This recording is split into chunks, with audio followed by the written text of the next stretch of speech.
SuperTalk Mississippi media production. You're listening to Sports Talk Mississippi On Demand, presented by Pearl River Resort. Escape to Choctaw, Mississippi and enjoy world-class gaming, the Dancing Rabbit Golf Club, and Geyser Falls Water Park. Escape to Pearl River Resort. Sports Talk Mississippi is on the air. Sports Talk Mississippi is powered by C Spire. Power your home or business with C Spire Fiber. To learn more, visit supertalk.fm/C Spire. C Spire Fiber powers Super Talk Mississippi.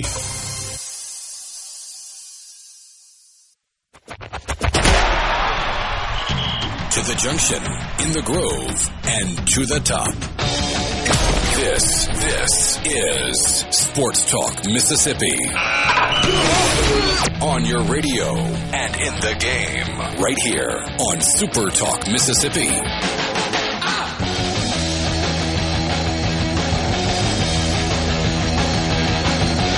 It was a busy sports day yesterday, so you know what that means. We have a busy day today. Sports Talk Mississippi, Borkey and Hadad, as always, with you.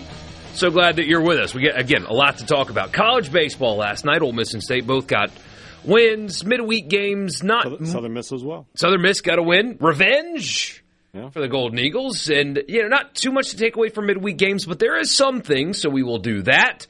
The Americans lost in the World Baseball Classic, and thanks in part to being managed by the most unserious person that has ever managed a major professional baseball team. We'll tell you about that. You had the NCAA tournament start last night. Texas got away with something that, frankly, you had the discourse of good for the refs for not calling it in that spot. I'm sorry. If there's still time on the clock and an assistant coach runs all the way onto the court where he is halfway out onto the court, you can't just ignore that when it's during the course of play. We've got football to talk about. There's a lot going on, and we're so glad that you are with us. Another wacky midweek for college baseball. Not here in the Magnolia State. All three teams win, but some more crazy losses, including one of an upcoming opponent for Mississippi State. We are in the Pearl River Resort studios. PearlRiverResort.com is the place to book your... Look outside. You see outside right now? It's getting a little warmer. Sky's a little bluer. We've done shaken off that last vestige of weather, so get ready to play some golf at Dancing Rabbit or just have a great time anytime at Pearl River Resort. Live entertainment, fantastic restaurants, and all the excitement you want at Pearl River Resort. C Spire text line, as always, is open to you at 601-879-4395. Looking for game-changing technology? Then you need C Spire on your team. 5G wireless, fiber home internet. I don't know what fiber home, but whatever. And business IT solutions built as tough as your defense. Learn more at cspire.com. C Spire, inspired by you. We got a message to start the day from Louie. Borkey's wearing green again. Not. Here's the thing. I am so validated. So validated. Incorrect. You tried to get me on Twitter. Yeah. You tried to get me. And a lot of people were wrong. The overwhelming majority of the responses, and there were a lot of them. I reached out to color analyst expert Jennifer Hadad, who works for one of the nation's largest producers of clothes, many of which are worn by young James Borkey on a regular basis. Well, honestly, dude, he's grown out of them. That's how fast. God. Well, don't get me started. The tariffs have taken away the freebies. I'm sorry for that. No more clothes. That's right. She said, and I quote, blue.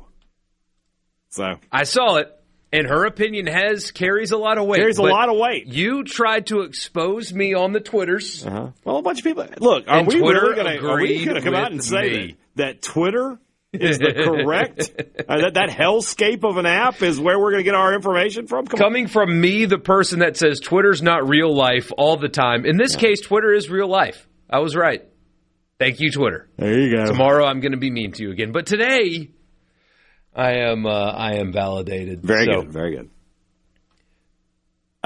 Lucas says the Howard coach laying hands on the ref towards the end of the game last night, not getting a technical is so bad. So I'll be honest, I didn't watch a second of that game. Not a second, because this show, and then we had baseball wrapping up and the World Baseball Classic and stuff. But that marks two coach situations then that should have been given technicals that were not in close games. But we'll get to that coming up here in just a little bit. Some every midweek game is created equal. Yeah. Georgia Tech and Auburn played last night. Whew, that matters. That's a real game. Yeah. When Southern Miss and Mississippi State or Ole Miss get together, it's a meaningful midweek game. Yeah, no doubt. We did not necessarily have those last night. Let's start in Starkville. It was Jackson State. They won by a lot. Anything at all to take away from it? The only thing you want to take away from it is we mentioned yesterday on the show that Ace Reese came out of that game early, but after the game, Brian O'Connor said he's fine, nothing to worry about. So not really. The only thing I would take away from it, if you're going to give me anything, is that once again Charlie Foster comes in and just doesn't pitch well. He walks the bases loaded. He gives up the only run in the game. If you go back to the game against Lipscomb, the 26-0 game, he gave up the only hit and walk of that game. Even when he's being put in situations where it's like, hey, there's zero pressure on you at this point, right? And when he came in, it's 12-0. It's like, there's no pressure on you, Charlie. Just throw strikes. He struggles with it. And I know the talent is there. I just hope that Mississippi State can get it out of him because he could be a very big piece for the Bulldogs if he could get going. Other than that, no, there's not a lot to take away from this game other than State comes out of it healthy and they get ready to play Vanderbilt this weekend at home. Slightly different in Oxford. They got to win 9-5. You take care of business in the midweek. You move on. The guy that's credited with giving up the most runs in the game for Ole Miss is not going to be a weekend roll guy. So, there's comfort in that. And I don't believe Ole Miss had an error in the game either. They did not. So clean defensively. That's good to know. Still a little early to talk about, but good to know. Good to have on the back burner. But we talked about after the weekend in Austin, the bottom of the lineup. And it's really not just the weekend in Austin. The bottom of the Ole Miss lineup has not produced really at all. It's been bad. Let's just not dance around it. It's been bad. Mm-hmm. It feels like sometimes when the bottom of the lineup is up, you can go ahead and sim to the next inning. For those of you that play video games, just go ahead and simulate to the next inning. 3 outs are coming, and 2 of them are going to be strikeouts, and you'll just move on. And there's a little hyperbole in that, but look at their numbers; they've been really bad. Mm-hmm. And ask Mike Bianco about you're going to change the lineup up. You're going to give some other guys some chances, and they did that last night. Also put Federico in the leadoff spot. He did walk a couple of times in the game, but here is the bottom of Ole Miss. Furness went 0 for 3 too. He's struggling a little bit, but I'm not concerned about him.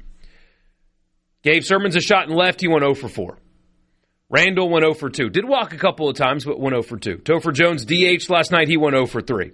Dom Decker, who's usually your leadoff hitter, he went 1 for 4, so he did have a hit. But the guy that would usually be in the bottom of your lineup, Federico, went 0 for 3. So the bottom of your lineup, again, was not productive, and you gave a couple of guys that have played some this year. It's not like this is a first-time appearance for them, but you would have liked to have seen, hey, and I think Jones needs to be an everyday guy anyway at this point, but when you are doing poorly in the bottom of your lineup and you give other guys a shot in the midweek to maybe inject some life into that, and they don't do anything with that opportunity either, what do you do? I'm very curious to see what that lineup's going to look like tomorrow, which, by the way, it's a Thursday, Friday, Saturday series in Oxford with Kentucky. I'm fascinated to see if Mike Bianco continues to do stuff like this, though, to tinker with the lineup, because right now you've got some holes in it, and I wonder if what you saw last night is going to continue. But again, you didn't see anything last night that gives you confidence that it should continue. So I don't know what you do there, but the top of the order is good to great. The bottom of the order is rough right now. Well, I mean, here we are, week 2 of conference play. I mean, you're getting really, this is like kind of the point where you are what you are, right? There's not a lot of time left to say, okay, this team can, and every team has that, right? Southern Miss is having some struggles at the plate. Mississippi State, I would say, yesterday's game notwithstanding against a incredibly outmatched opponent, the bullpen is where their issues are, by and large, for Mississippi State. So you're kind of getting to that point in the season where you are what you are. You got to lean on your strengths, and hopefully they can overcome your weaknesses. And for Southern Miss, that's their elite pitching staff, right? They're going to try to keep the games low scoring and let their pitchers win For State, I think it's more about the offense, right? They want to get high-scoring games. If their bullpen's going to struggle, well, their offense will be good. Mm-hmm. What is that for Ole Miss? What is the strength of this Ole Miss team right now? It's still pitching. Still pitching. It is absolutely pitching. But what's that going to be? This week, I don't know how long, Townsend's going to be out. You and I said it yesterday. We assume he will be out this weekend. They got at a minimum. I don't think he's going to be pitching for you this weekend. At a minimum, need him back in the lineup. You're looking ahead to next weekend with Mississippi State coming in, and that offense need to have that pitching staff at full strength if you're Ole Miss. For sure, and I like the bullpen depth as well. They've got a good bit of that there, and then the top of the lineup's good.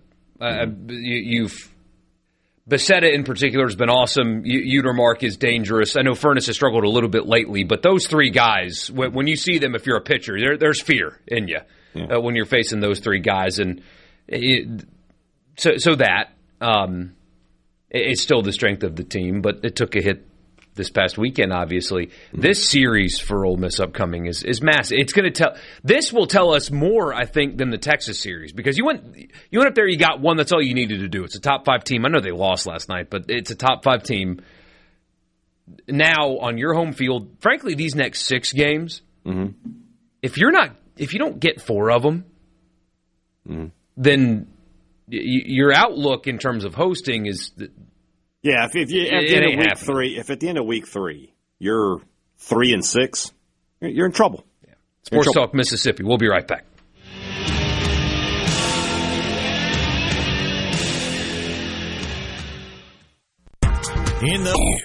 Sports Talk Mississippi is back. This is it. Super Talk Mississippi.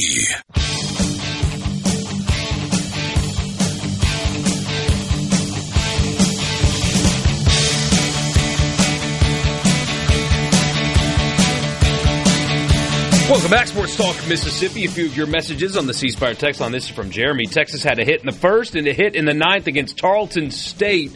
You got to love baseball. Yeah, the Longhorns fell last night. Schlossnagle was not too pleased with his baseball team. Yeah, them lose. Vanderbilt loses again. They lost to Indiana yesterday. LSU ended up getting some runs late, but that game was 3-1 in the top of the 8th against Grambling. They just kind of stink. Well, we'll get to the scoreboard here in a little bit, but they stink. For them. They're stinky for what you expect LSU baseball to be. Well, we say that, Borkey, but they've lost 5 non-conference games, and they're 1-2 in conference play, and they get to host a pretty good Oklahoma team, who lost yesterday, by the way, to Southeast Louisiana to continue the madness. If they aren't, I don't know who they play the week after next. I don't know. But if they're 2-4 to start conference play, if they don't win this series with Oklahoma, never mind stink for LSU. They might just stink. Yeah, NIL is just ruining college baseball. Nobody can compete anymore. Can we just have some realism for one day in our lives, Michael Borkey? It's called sarcasm. I don't like it. One takeaway, Jacob Parker is getting close to being an everyday starter for State. That is a true story, yeah. That kid started the weekend last week against Arkansas. He was hitting .263. He's now well over 300, slugging around 700. Everything he hits is a missile. You can see why there were a lot of people thought he would be in Major League Baseball, or at least in minor league baseball already, and made his number too high for some teams' liking, and that is Mississippi State's benefit because they've got a guy who probably should have been taken in the first 10 rounds playing for them right now. Somebody says Rabe has proved worthy of a weekend role. Of course, I don't pull the strings. That's who I would look at first. For Ole Miss is Rabe. He looked really good in Hattiesburg. That's a guy that I would give the first nod this weekend. I have not seen or heard of what that will be. Obviously, we'll find out soon. The series starts tomorrow. But I'm with you there. I think that he's got the stuff for it, and I think what he's put on tape, if you will, to use a football term so far this season is worthy of that promotion for sure. A couple of messages about Colby Allen is getting moved out of the weekend role and out of the bullpen, or into the bullpen. He will now come out of the bullpen. That's very interesting. Was so good out of the bullpen a year ago, but I thought he'd been pretty good as the starter as well. So we'll see how that move plans out. I'm looking forward to talking to Coach Ostrander now on Monday, and obviously we'll see what the results of that this weekend. Tim says Charleston State's head coach. I didn't know this. Former Ole Miss DH/outfielder Fuller Smith. Well, good on him. That's a big win for his boys last night. What's their mascot? I don't even know. Tarleton? Yeah, I have no idea. Let's find out. For his Tarleton Tigers. They are the Riders. The Riders. For his Rider Club. What do they ride? They're the Texan Riders. I'm sorry. They ride a horse. Okay, but if they're a Texan rider, would that mean they're just like on the back of a Texan? They ride David Carr. Yeah. He's just giving them a piggyback ride.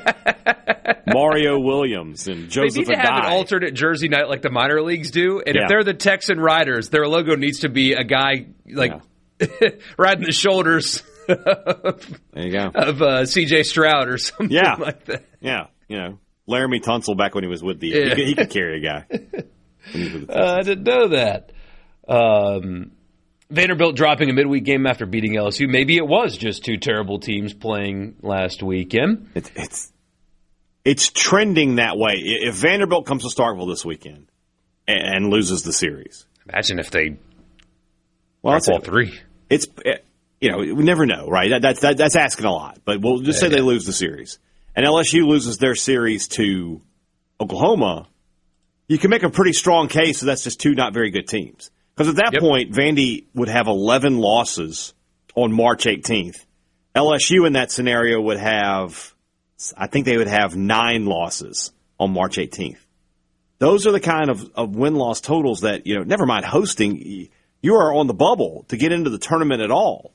You have to really turn it up in conference play from that point. So as we're saying, the Texans. It says, is Google lying to me here? Well, you said Texan Riders. It says Texan Rider. Does Tarleton have the Texan Rider?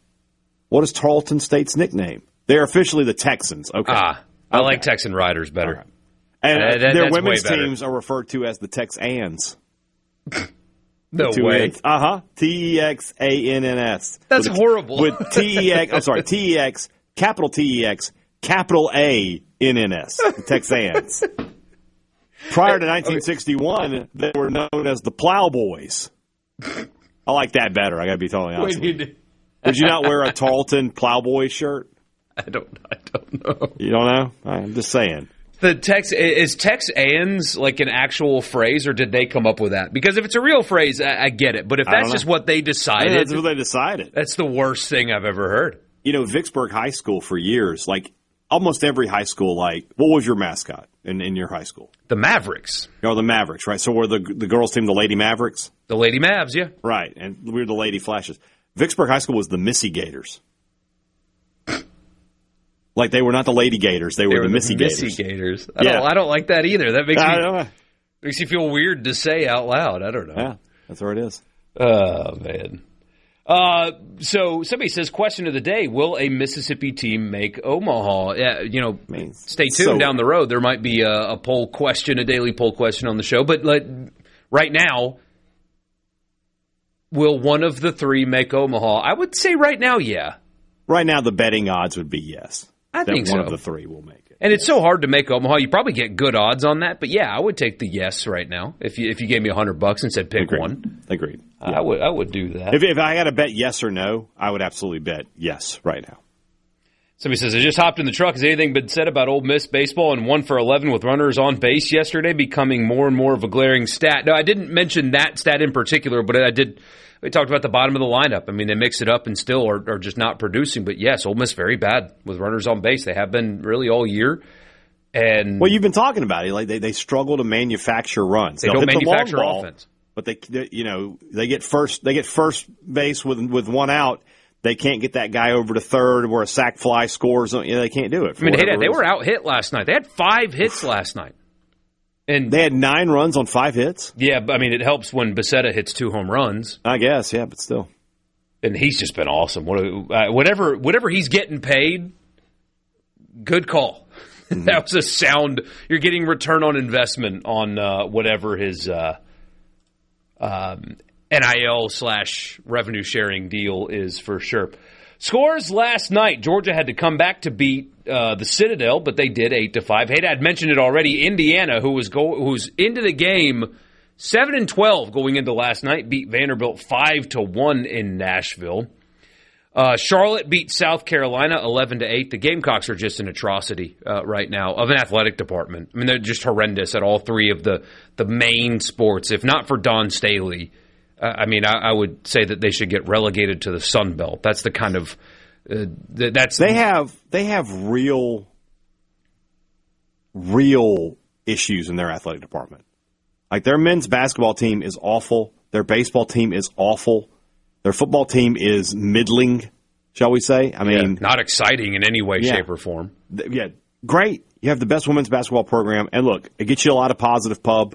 You win a lot of games. You win championships. You're the best of the best. That's great. But man, I think if you ask the average South Carolina fan, would you rather be better in football, men's basketball, and baseball, or just elite in women's basketball? They would choose the former over the latter. Yeah, there's a certain straw that stirs the drink, and right now, none of the three options at the straws are stirring anything right now. Right.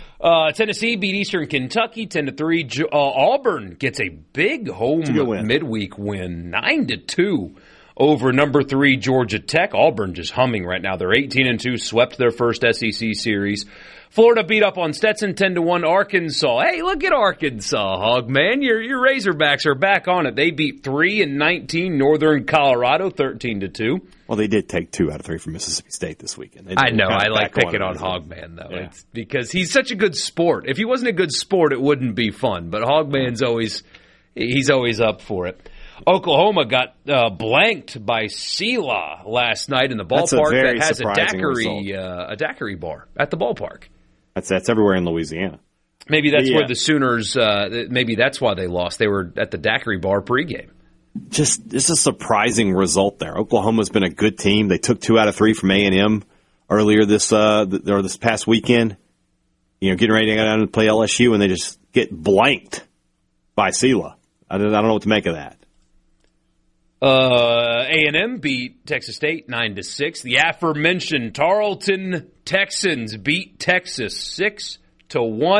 LSU struggled for a little while, but beat Grambling 7-1. Alabama lost at South Alabama 6-3, and that is your scoreboard around the SEC last night in baseball. A bunch of your messages have come in. We'll get to those, and we'll talk World Baseball Classic, where gross. But more specifically, a personnel decision and the rationale for the personnel decision is anger-inducing. So we'll talk about that as well. Sports Talk Mississippi. Don't go anywhere.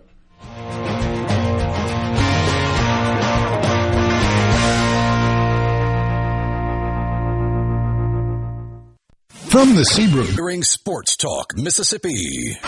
Super Talk Mississippi.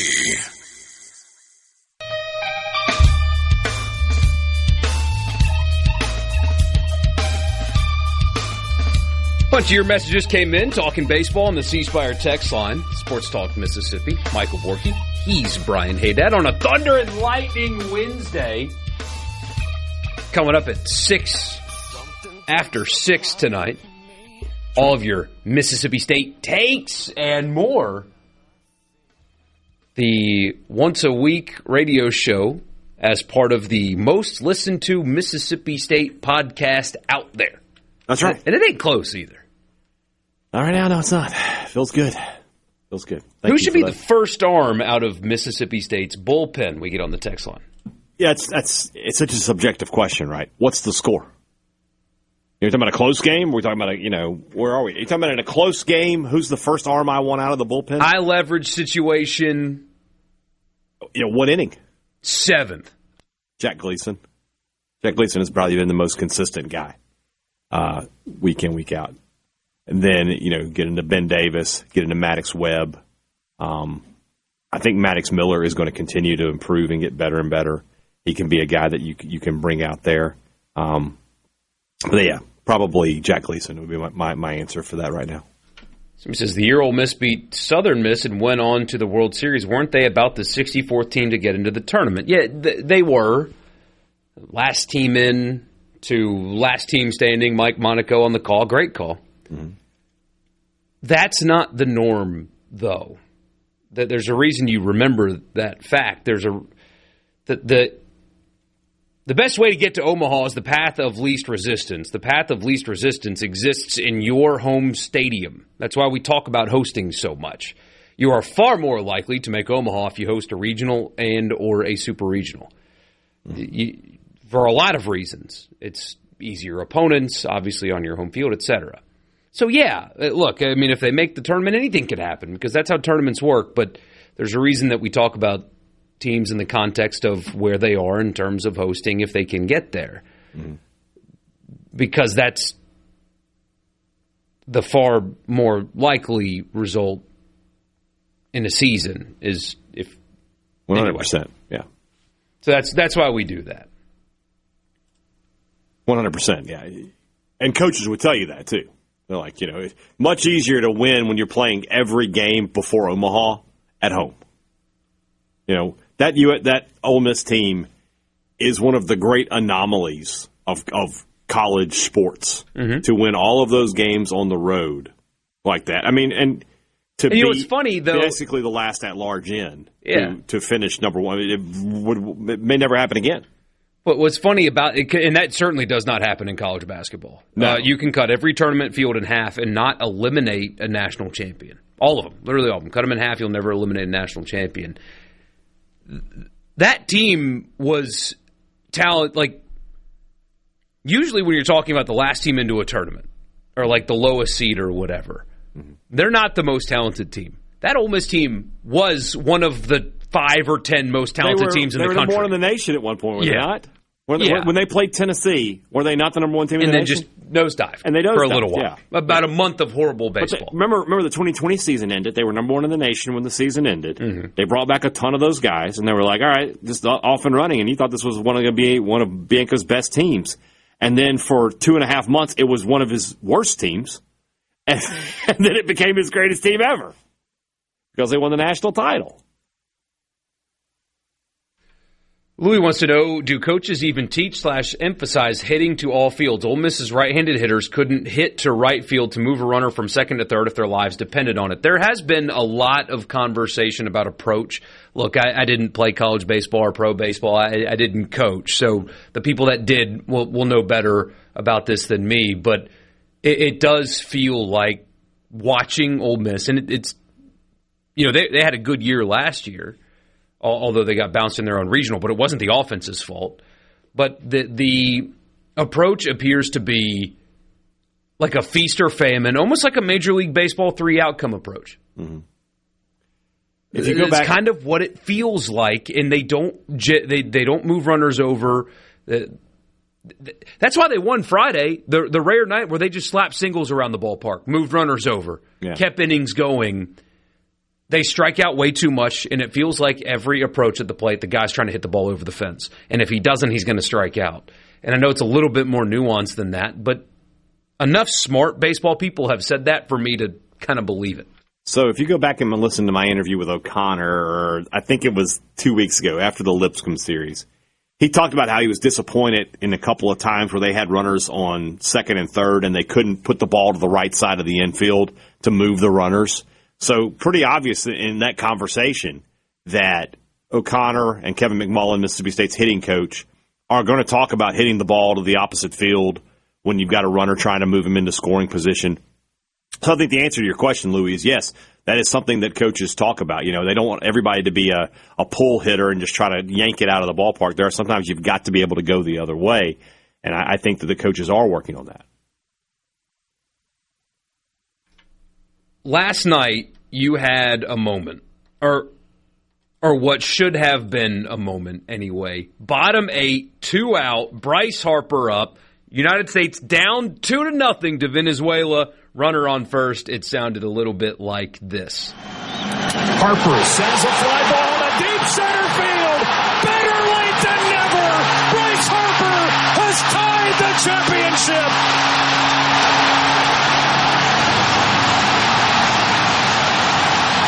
And in that moment, it felt like that was going to be one of those, iconic Jack Hughes type thing, but with baseball. Bryce Harper, who was on the cover of Sports Illustrated at 16 years old, becomes a star and then saves the World Baseball Classic for America.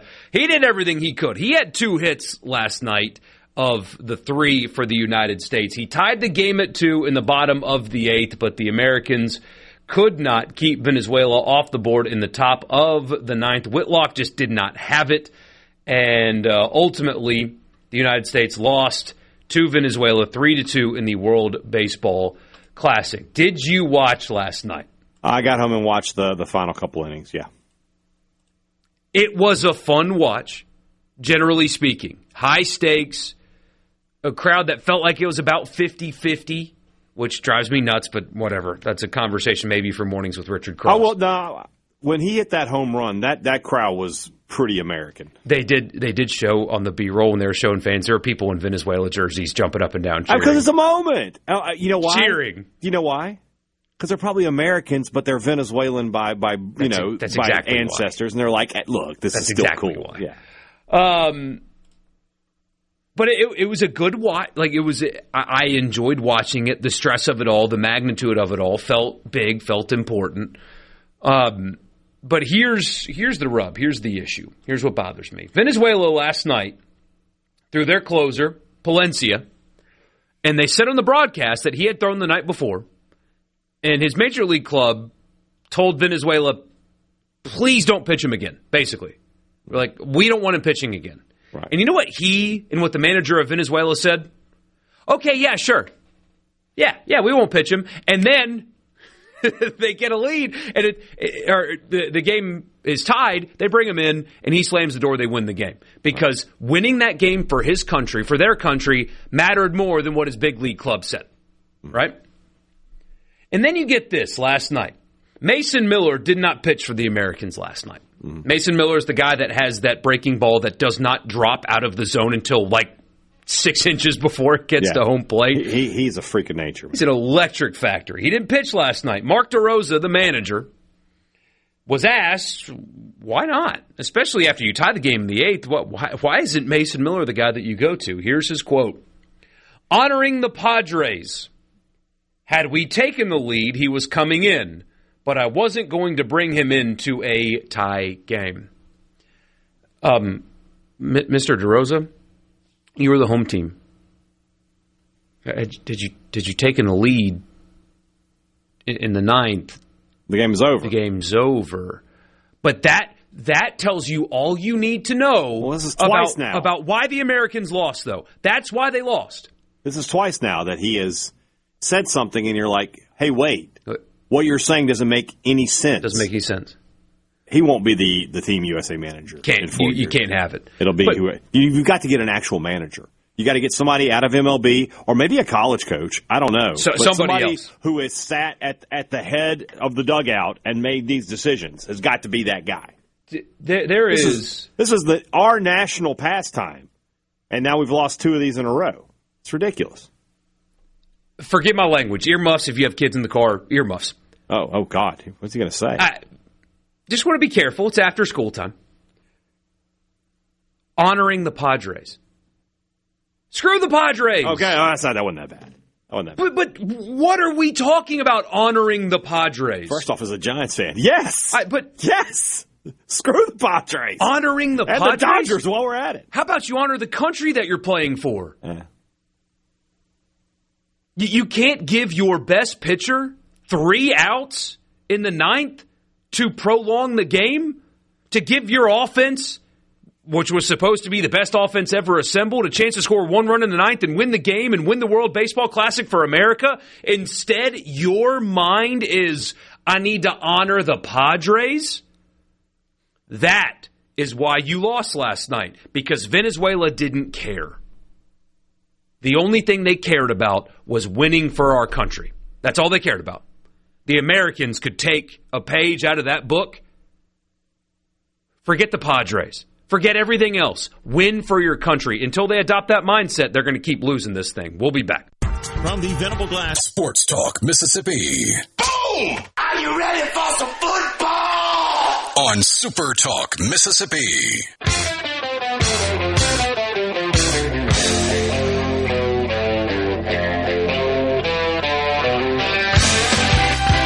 couple of messages on this. If they had taken the lead in the bottom of the 8th, he would have pitched the 9th. Does that make it better? Seriously, does that make it better? If that's what he's saying about, save situation. But does that make it better? I mean, you got to hold the lead there.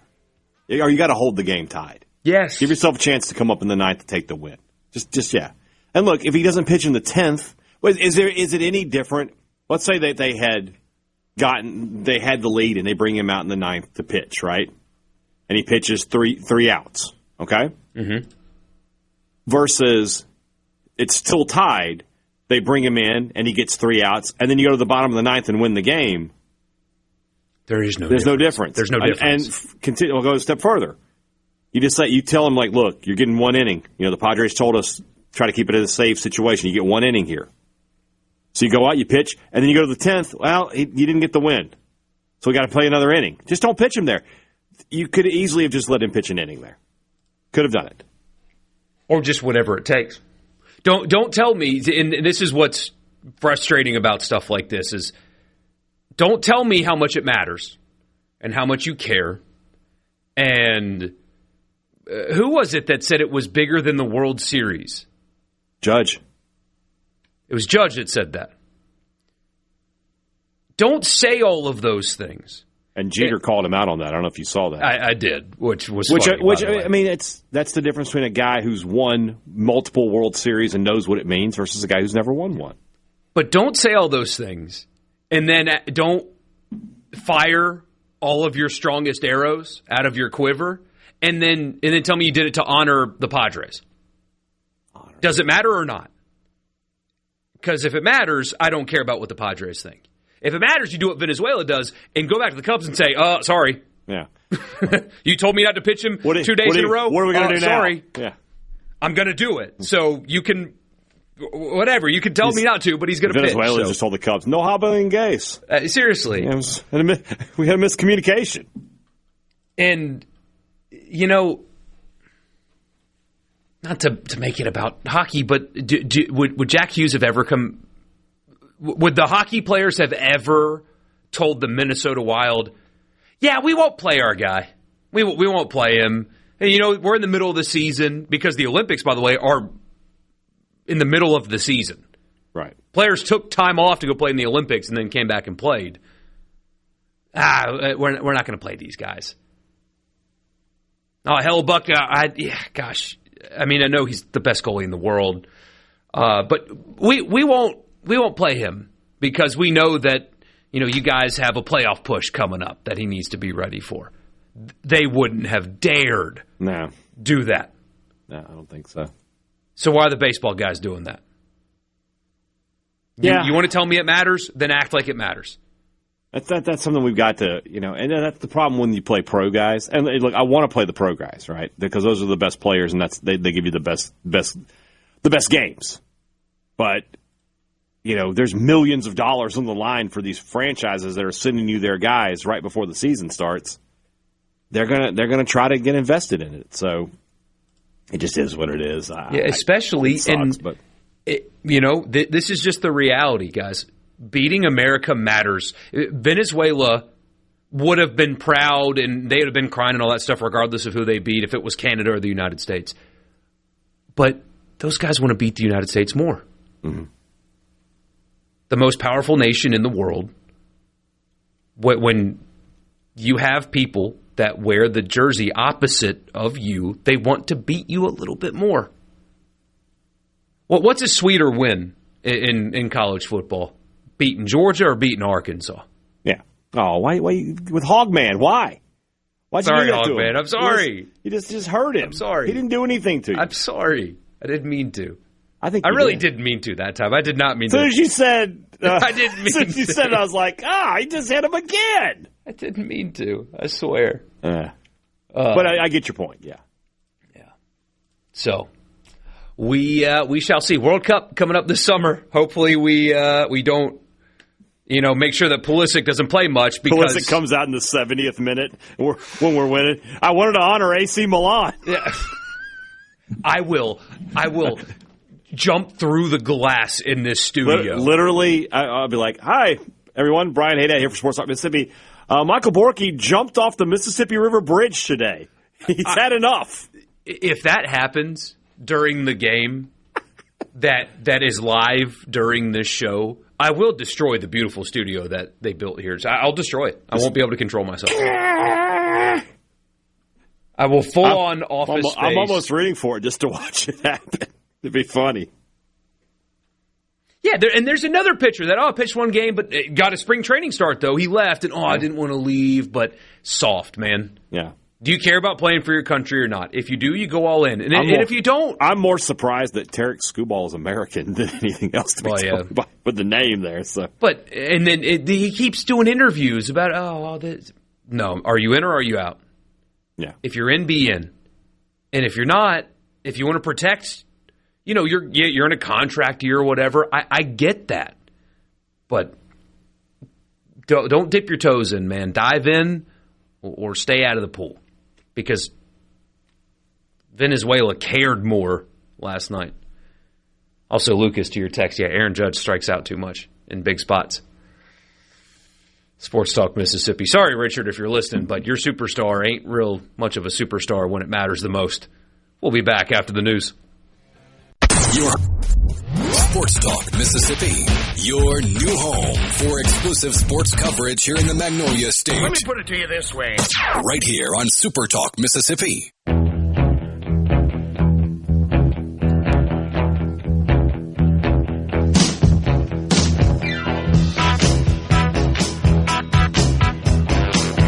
Sports Talk Mississippi back with you here on a Wednesday afternoon. Brian Hadad and Michael Borkey. Michael Borkey, let me ask you a question. Love to hear it. Do you own a massive farm? Not a massive farm, but I've got a yard that takes me an hour, 45, 2 hours to cut with my little push mower. So here's what I'm going to try to tell you. Some people, they drive by Ag Up and they see those massive tractors out there, all that John Deere green on the lawn, and they are beautiful. They're beautiful, and you think, well, that's not a place for me. You couldn't be more wrong. It doesn't matter how small your yard is, even if you're just looking for a little push mower. Our friends at Ag Up can make that happen for you. But right now, if you got a bigger yard and you need a John Deere tractor, we can get you a $265 a month deal at Ag Up. Right now, they've got the 3025E with a loader, starting at only $265 per month during their 3 Series tractor blowout. They've got additional 3 Series models available, many of them priced at or below even invoice. All right, we were by there the other day, and when they say they've got them available, they've got them available. For now. All the 3 Series. Did you just say POW? I said for now. I thought you said POW. For now, don't wait is what I'm saying. Did he say POW? Pow, pow. POW! What are we doing here, Borky? This is my online poker time. Anyway, go by one of the 15 Ag Up locations here in Mississippi, or check them out online at agup.com for all the details. Last night, pow, college basketball. How much the NCAA tournament play-in game you didn't get? I didn't get any of that. I didn't get home in time. Howard beat UMBC 86-83, and then Texas beat NC State 68-66. Will Wade promised that this will be the worst team that he will ever have at NC State. LSU fans are hoping to hear that as the only team that he will have at NC State. It's also the best team he'll ever have at NC State because he's leaving for LSU. On the game-winning shot, though, I don't know the assistant's name. Uh-huh. Second left on the clock. So time to get a shot off for NC State, but also they should have gone to the free throw twice immediately after Texas makes the shot. Why? Because a Texas assistant, when the shot goes in celebration, runs on the court. He gets all the way to the paint, runs onto the court in celebration before NC State calls a timeout. And Sean Miller, by the way, got him back to the sideline and screamed at him like he was a 12-year-old that just crashed dad's truck into the ditch by the house because he wanted to take it on a joyride. I mean, just was screaming. Did you see the other at Sean Miller news from this game, by the way? That some fans got kicked out for heckling him? They were Xavier fans. Yeah. They drove down to Dayton to heckle this man. That's commitment. I salute. But a lot of people, because what should have happened, by the way, coach gets on the court like that, should have been a technical, NC State, 2 free throws in the ball. That's what should have happened, right? Mm-hmm. But a lot of people were doing the good on the refs for not calling it. They knew the time and place. And I understand that to a degree. When a coach runs onto the court that far, I don't think you can ignore that. There's no way. Hey, Dad, you should pull up the video. I'm looking at it right now. I mean, that you got to tee him up. You've got to tee him up for that. You can't let that happen. Can't have that. Very lucky if that's not the case. Yeah, and this is becoming a problem, right? It's like everybody wants to celebrate and make that viral moment and get the video and celebrate. Like, you got to let the buzzer go, guys. You got to have a little more awareness of what's happening. So yeah, that's very lucky. Really got away with one last night, did Texas, but they move on, and you got a couple of games tonight. Prairie View A&M and Lehigh will kick us off. Lehigh's a 3.5-point favorite in the game. That'll be on True TV here in about an hour and a half. What channel's that? Where is that? I don't know where True TV is. It's that time of year. It is that time of year. And then following that, Miami at 31-1 are 7.5-point underdogs. Miami of Ohio. Miami of Ohio, of course. Yeah. Are 7.5-point dogs to SMU, the validation game. Well, both teams were on the very, among the group of last ones to get in. But but I feel like Miami of Ohio probably shouldn't have been. They should have been, safely in. They should have. By the way, I think you talked about this, but once again, I want to make the call. The play-in game should be for only teams that did not have automatic bids. Like last night, Howard and UMBC, they have automatic bids. They should be in the field of 64. Yes. That all of these games should be between teams that had at-large bids. The last 8 in, basically. Yes. Agree completely. Yeah. But, we don't make the rules. Can't do that. Also, the NCAA trying to expand the tournament. Mm-hmm. By the way, real quick, I just realized I told you about Aga, but I didn't tell you what's up on Sports Talk Mississippi. In about, do the math, Brian, about 20 minutes or so, I don't know. 25 minutes. 25 minutes. Cole Cubelic will join us from the SEC Network. We'll talk a little spring football with him. Plus, in the college football fix, nothing Michael Borkey loves more than hypocrisy. He loves hypocrisy. He wants to call out hypocrisy and point out hypocrisy. He's like, he would have been great back in the old biblical days. He would have hated the Pharisees. Well, we're going to talk about hypocrisy in the college football fix. Something like that, yeah, for sure. Are we going to get to the Masters menu today? Is that a today topic? Yes, we are going to get to because I got a comment on that. Good or bad? Well, it's just like a food trend that I noticed. Not even the Masters can't escape. Good to know. Well, yeah, we'll do the Rory McIlroy's Masters Champions Dinner menu came out. Okay. Everybody's favorite thing to scrutinize. I love doing that. We'll be out there. Also in basketball last night, Auburn played and won their NIT game over whoever. I don't know who. It doesn't matter. I didn't watch. There was, a couple thousand fans in Auburn Arena. And by the way, congratulations to Stephen Pearl. Yeah. His 18th win of the season, the most by a first-year Auburn head coach ever, as they did a full press release about. Just stop embarrassing yourselves. No SEC school needs a VP of common sense more than Auburn does. There's some things you just don't tweet. Yeah, that was one of them. Absent on the floor, Keyshawn Murphy. Just a few days after he talked about how much he loves Auburn, did the whole statement on Twitter about how love Auburn and will fight for Auburn forever and all that stuff. Did not show up. Didn't tell anybody that he wasn't going to show up. Just no-showed. Yeah. Just no-showed on Auburn. Stephen Pearl asked about it after the game. Basically was like, he didn't show. Yeah.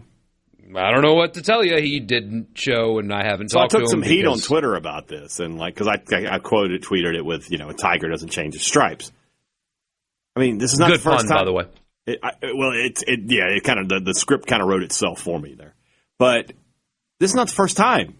He did this at Mississippi State. Do you guys recall when he was away from the team and Jans kept just saying he's just away from the team. Wasn't an injury. He tried to quit. He had people in his ear saying you need to get more minutes, get out of there. He walked away. State graciously took him back, put a lot of money in his pocket through NIL. the guy has not – this is not the first time the guy has walked away from his team. And so I'm just not overly surprised by it. What maybe the most useless transfer of all time. I get it at the time. He thought that he was going to go play for Bruce Pearl and play for a team that had just had such a successful season. I get that. But you're coming off 3 straight NCAA tournaments at Mississippi State. You had Hubbard. If he had stayed and you play at the level you expect from him, probably 4 straight NCAA tournaments. And he's part of that, and he's having a big year. Plus now, and this is going to be a thing in the transfer portal era with some players, but he belongs to no one. Yeah, like Auburn fans will be like, "Oh, that guy who played here for a year and then quit in the NIT. What do we care about him?" But Mississippi State fans are going to be like, "The guy who walked away after 3 years, we don't want anything to do with that guy." You belong to no one. If he had stayed 4 years at Mississippi State, you're a Bulldog, and your whole life you can come back to that, and people will look out for you. And now you've what do you have? You've walked away from everybody who's ever given a crap about you in your life. And I mean, I'm just not overly surprised by it, but it sucks. It sucks. The whole thing, again, I always come at this from the idea I'm an advocate of player transfer. I don't mind the transfer portal. I think it's a good idea. I think players should have those rights. But sometimes guys get in people's ears and they give them bad advice, and this was bad advice from Keyshawn Murphy for Keyshawn Murphy. Should have stayed at Mississippi State. And whoever, if somebody told him to basically ghost his team, there's another round of bad advice. He didn't have the right people around him, it seems like. It really appears to be like that. Yes, I agree. Sports Talk Mississippi, 601-879-4395. The C Spire text line. Be a part of the show. That's how you do it. 601-879-4395. Zach brings up, he says, ask Georgia football fans if an assistant can cause them to lose a game. No kidding. Remember that? Ref got bumped by sideline celebration. Similar to that last night, although Texas got away with it. They'll be facing BYU coming up on tomorrow, Thursday. Number 1 pick in the draft. Yeah. We'll see what Sean Miller's got in him. We'll be right back in the Pearl River Resort studio.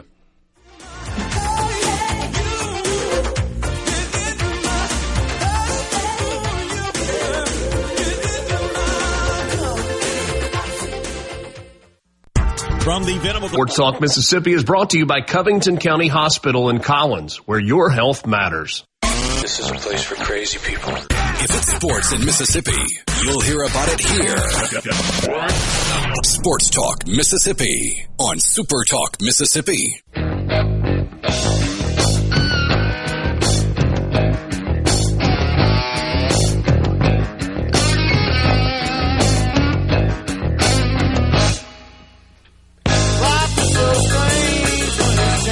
Yeah, transfer players not considering the long term that's not a phenomenon that's going to come to realization for a while, but they're going to regret it hard when that day comes.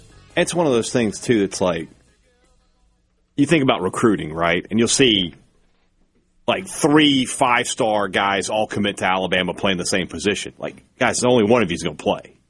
Yeah. If you're talking like a running back or a quarterback and something, and then so you can't trust. And then this is the argument against the transfer portal, right? Like, these are still kids, and in some cases, and they're not mature enough to make these decisions. But you're right, like, none of these guys are thinking about that stuff. So and the people around them should be helping them with that. In fairness to Keyshawn Murphy, he thinks he's trying to transfer to Auburn, play for Bruce Pearl. They're going to go to the NCAA tournament, contend for a national title, and all that. And then Pearl pulls the rug out from under them, and they get stuck with Stephen Pearl, who, in fairness, a historic season. Most wins ever by an Auburn coach in his first year, which is hard to believe, but whatever. But it didn't go the way according to plan. But hey, buddy, that's a life lesson. Yep. Not everything goes according to plan. You got to think about what's best for you long term sometimes. And I don't know. Quinn Ewers has talked about that. That's why he went ahead and went to the NFL instead of hitting the transfer portal, knowing that Arch Manning was going to take his job. He said it. He's like, because I can go back to Texas for the rest of my life, and I am Texas quarterback Quinn Ewers. And that will open up doors that may not open if he'd have transferred somewhere and maybe not been as good.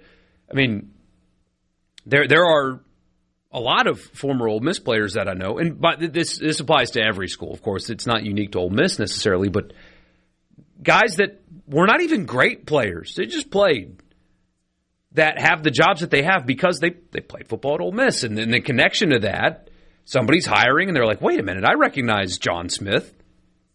I remember watching him play. Let me interview him. Right. That kind of stuff happens. It's a thing. It's a thing. And you got to belong to somebody. When you're a college athlete, a college football fan, you belong. It's a cliche or whatever, but they talk about family, right? Mm-hmm. But it really is that way in some ways. Like, if you're a college athlete, especially if you're a Mississippi athlete, if you go to school at State or Ole Miss, you will always have a job. Somebody will take care of you. Somebody's like, oh, yeah, we got a job. We find something for you, sure. Or if you're like selling insurance, and people are going to buy from you. Your name alone, exactly. There's a former Ole Miss player that sells real estate in Memphis, and he gets clients because he's a former Ole Miss player. Exactly. And look, Keyshawn Murphy, you already left the state of Alabama. So, you strained that relationship because you went to Mississippi State. Might as well just keep the Mississippi State relationship at that point. Yeah. But now you got nothing. You got nothing, Like T.J. Daugherty, he's got to have a big year. He needs to. If he doesn't play well for LSU, he's got no home either. He's got no home. Prince will play well. And I think he'll be fine. But and he's got an NFL future. Daugherty doesn't have an NFL future. I don't think Daugherty does, yeah. So. And it works out for some, like DeJon Stribling, it worked out for him. He was a one-year transfer. He went to his place, and he was awesome. And so it'll work out. But there's a lot of players that did that, and it didn't work out. Is what it is. Again, they don't think about that. People will talk about that all the time. They're like, what happens to players, when they go to the transfer portal and nobody picks them up? What happens to them? They learn the hard lesson of life. And honestly, that's kind of what college is supposed to be for. So, sometimes things suck. You just have to live with it. You got to fight through and fix it. So.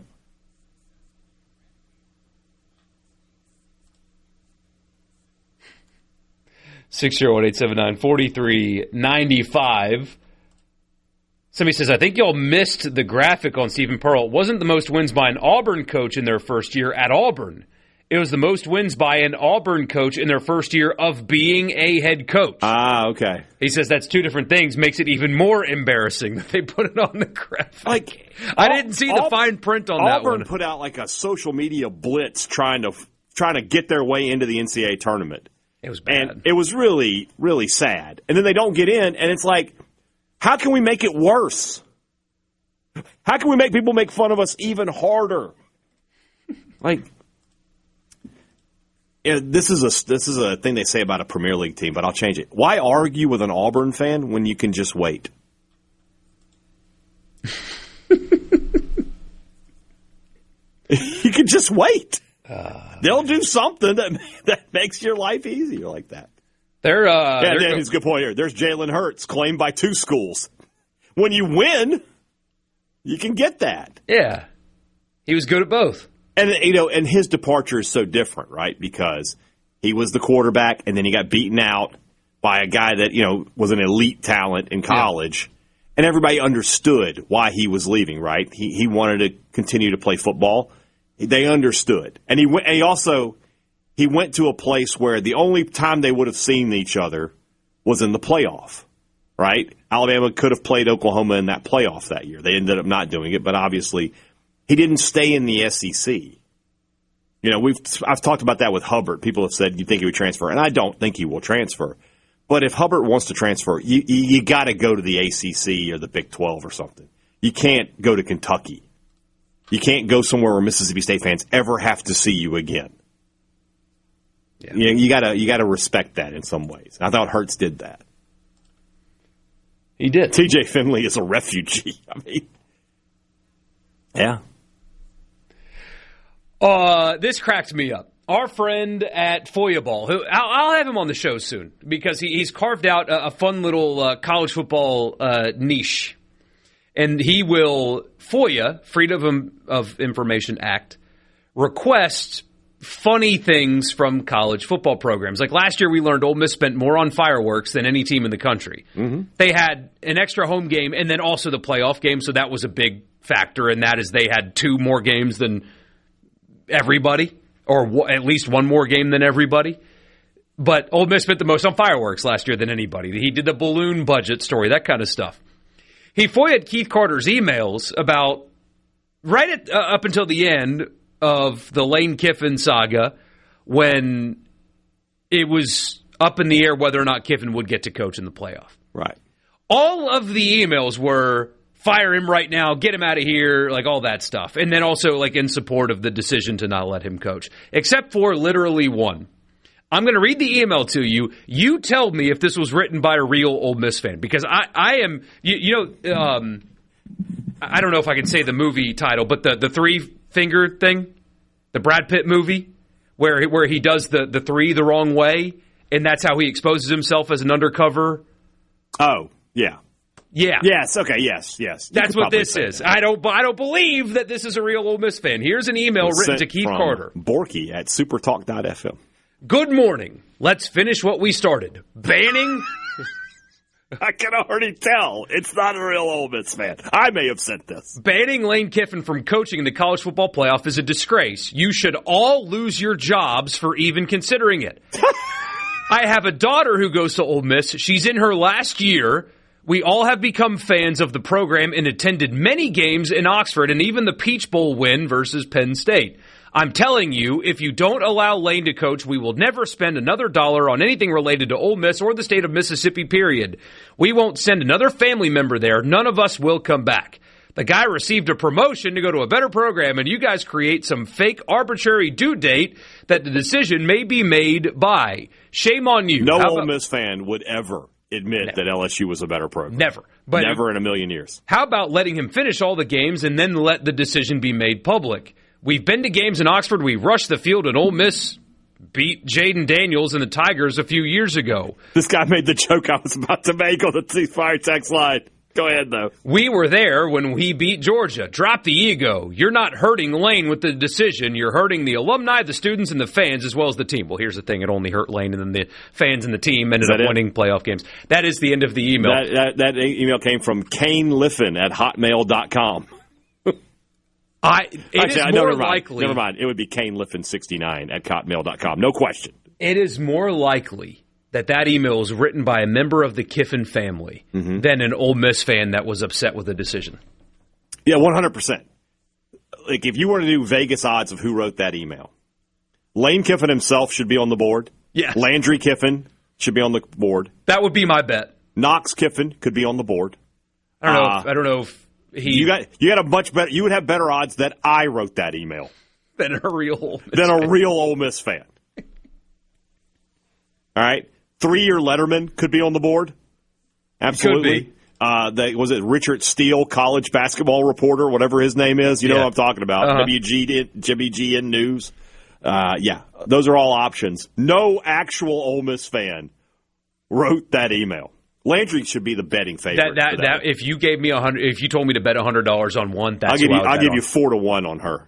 She's probably that's what I'd bet on. -4, plus 400. That's probably the best choice. Shout out David Cavucci again. FOIA ball. Juice wrote it. Well, no, no. As we learned.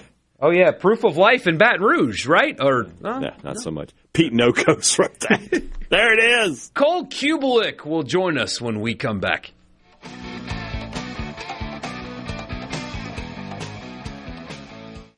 From the Sports Talk Mississippi to the Junction, in the Grove, and to the top. Sports Talk Mississippi on Super Talk Mississippi.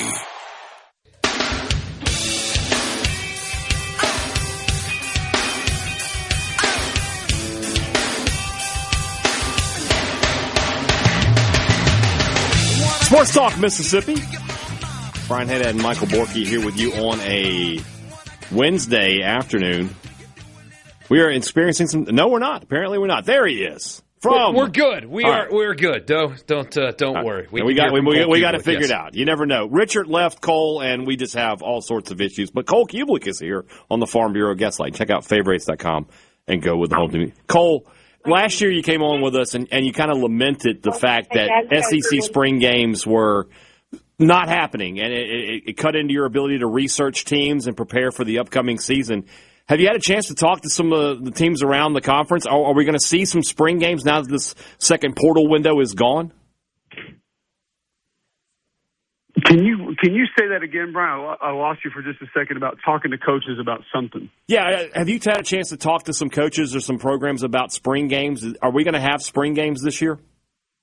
I think you're going to have some. I think some coaches want to do something that sort of mirrors a game, that makes it feel like it's a game situation, that gives you maybe some more continuity as you end spring practice. I don't know if it's going to be full games, things of that nature. If you're just going to have, guys that go out and, it's going to be start to finish an actual spring game that we're used to. But I do know situationally that a lot of these coaches want to try to do some more things that at least mimic what we used to know as spring games. When you think about some of the new coaches here in the conference, Kiffin, we'll talk about him at some point, but, Sumrall and Galesh down at Auburn, Silverfield over at Arkansas, some of these guys are known commodities. Will Stein at Kentucky, not so much a known commodity, been successful as an offensive coordinator, came in and was really successful in the transfer portal. What can year one look like for Kentucky? Well, I tell you, I think it has a chance to be better than a lot of people anticipate, mainly because they accumulated a lot of talent through the portal. Now, these are not the household names, like a Sam Levitt or a Cam Coleman that people are just going to talk about incessantly throughout the entire offseason, but they went and got guys that have played a lot of football.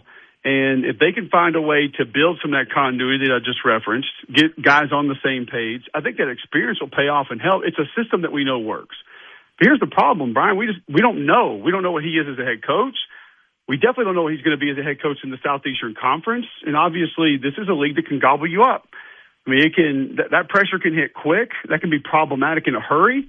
And so there's just no way to tell right now what that team is going to be like. Now, if you're asking me, do I think they have a chance to exceed expectations? I would say yes, just because of some of the players they went and got, the experience they have, the snaps that they've played in real college football, that's going to give them a leg up on a lot of other teams. Among the non-Kiffin coaches that are entering the SEC this year, which one do you think will have the most success right away in 2026?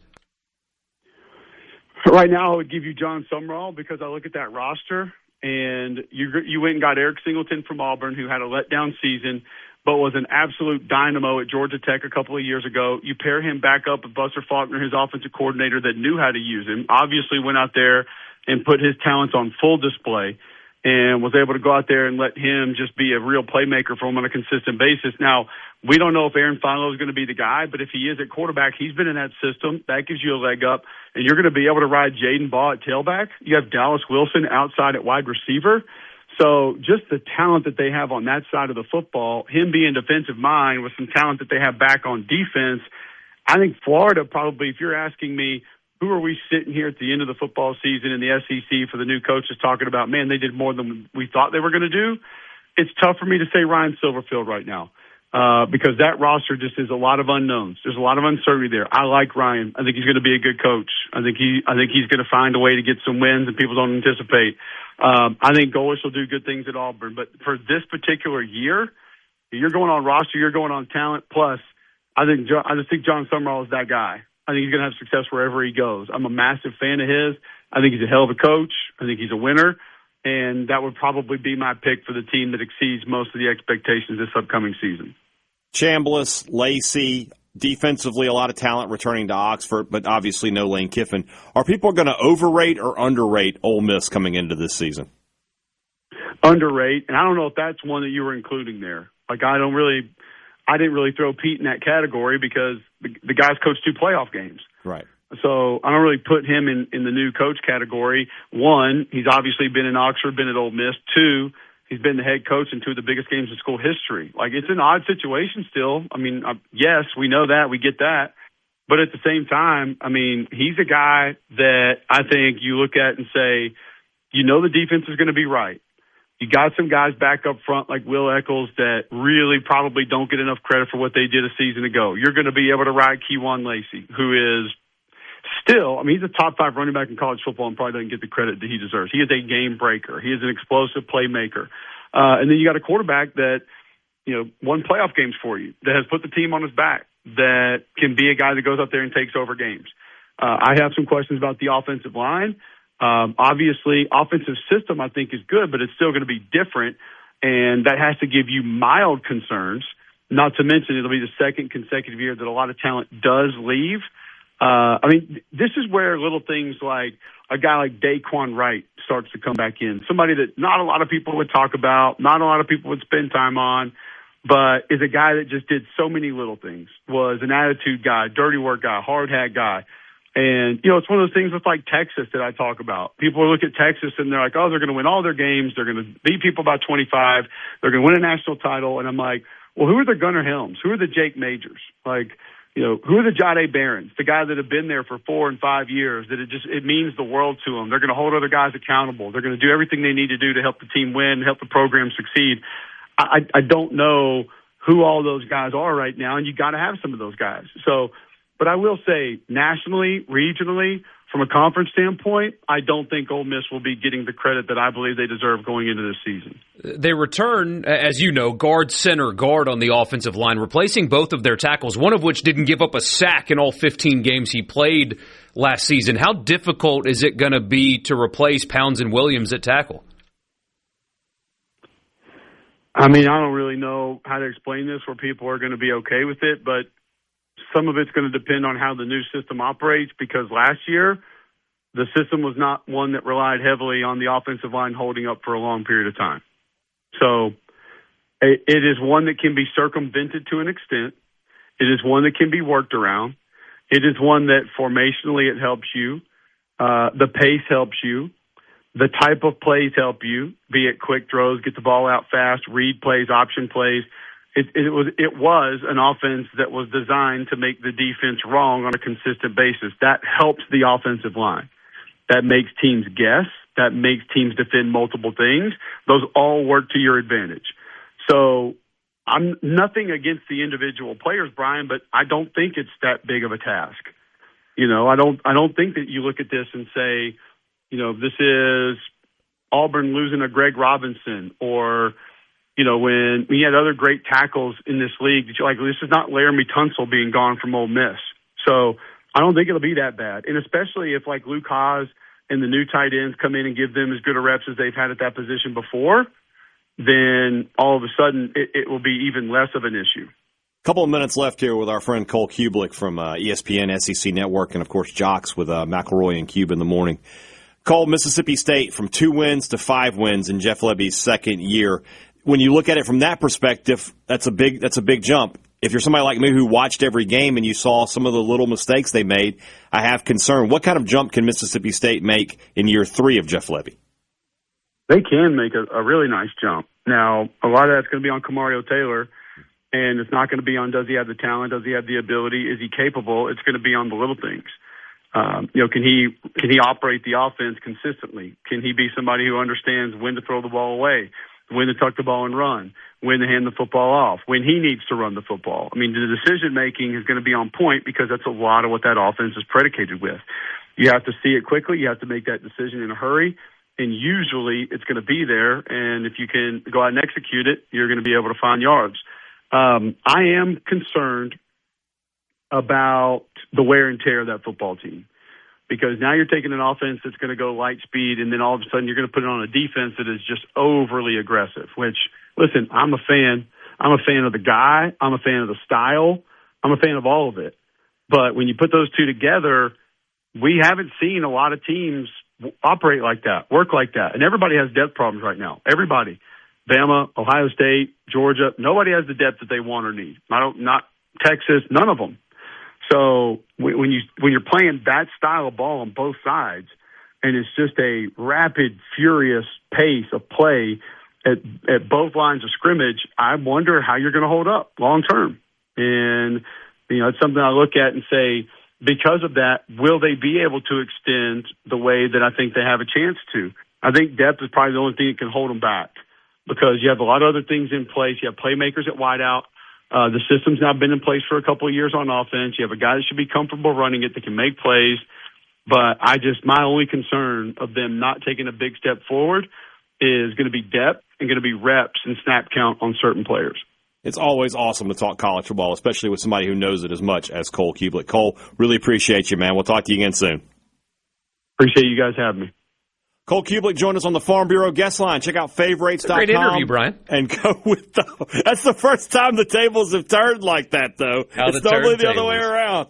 So, well, how the turntables have turned. Finally, the cows have come home to roost. Sports Talk Mississippi. Back in just a minute.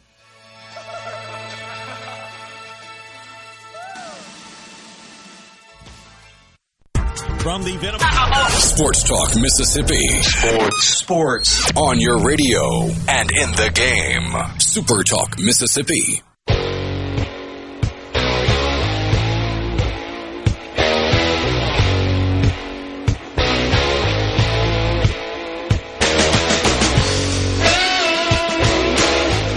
Genteel Apparel is the official apparel provider of Sports Talk Mississippi.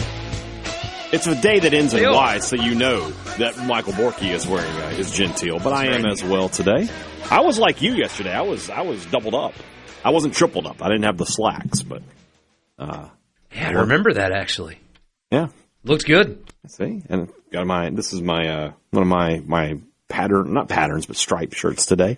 GentileApparel.com is the website. Great outdoor wear, hoodies, pullovers, polos, shorts, swim trunks with, of course, we haven't mentioned it in quite some time, but the patented escape hatch technology. The escape hatch. The Genteel swim trunks. And, of course, the collegiate collection. When you're at a baseball game and you're wearing a Genteel polo, people know that you know. GentileApparel.com. Go get one today. Very intrigued, and I'm going to have to dive deeper in what Cole was talking about with Mississippi State. The idea of a ultra-quick, get to the line of scrimmage, snap it quickly, hyper-fast offense, and a super-aggressive blitz defense. How do those two concepts mesh together? Hadn't really thought about that. And on one hand, you love the idea, right? You're a football fan. You're like, my team is the most aggressive team. We're getting to the line of scrimmage. We're throwing the ball down the field. We're moving fast with tempo. And then on defense, we're blitzing every play. It sounds great in theory. Does it mesh if you're a team that doesn't have elite depth like he's talking about there? And Mississippi State certainly doesn't have elite depth. I don't know that they have good depth, if we're being totally honest. You got to be able to have your offense be effective while dialing it back. I mean, take the Texas game at the end of Texas. Yes, they were coming to the line of scrimmage with 20, 25 seconds. Like, let that clock run. Let it drain a little bit. That's what I'm kind of hopeful that Kevin Johns and Philip Montgomery can give Mississippi State, a veteran who can get on the phone with Jeff Lebby and be like, hey, we don't have to snap it. We're up 14 points in the fourth quarter. We don't have to snap the ball with 25 seconds on the snap clock. On the play clock. We can let that go down. And we can kill an extra minute here if we're careful. I'm hopeful that that's going to be the case.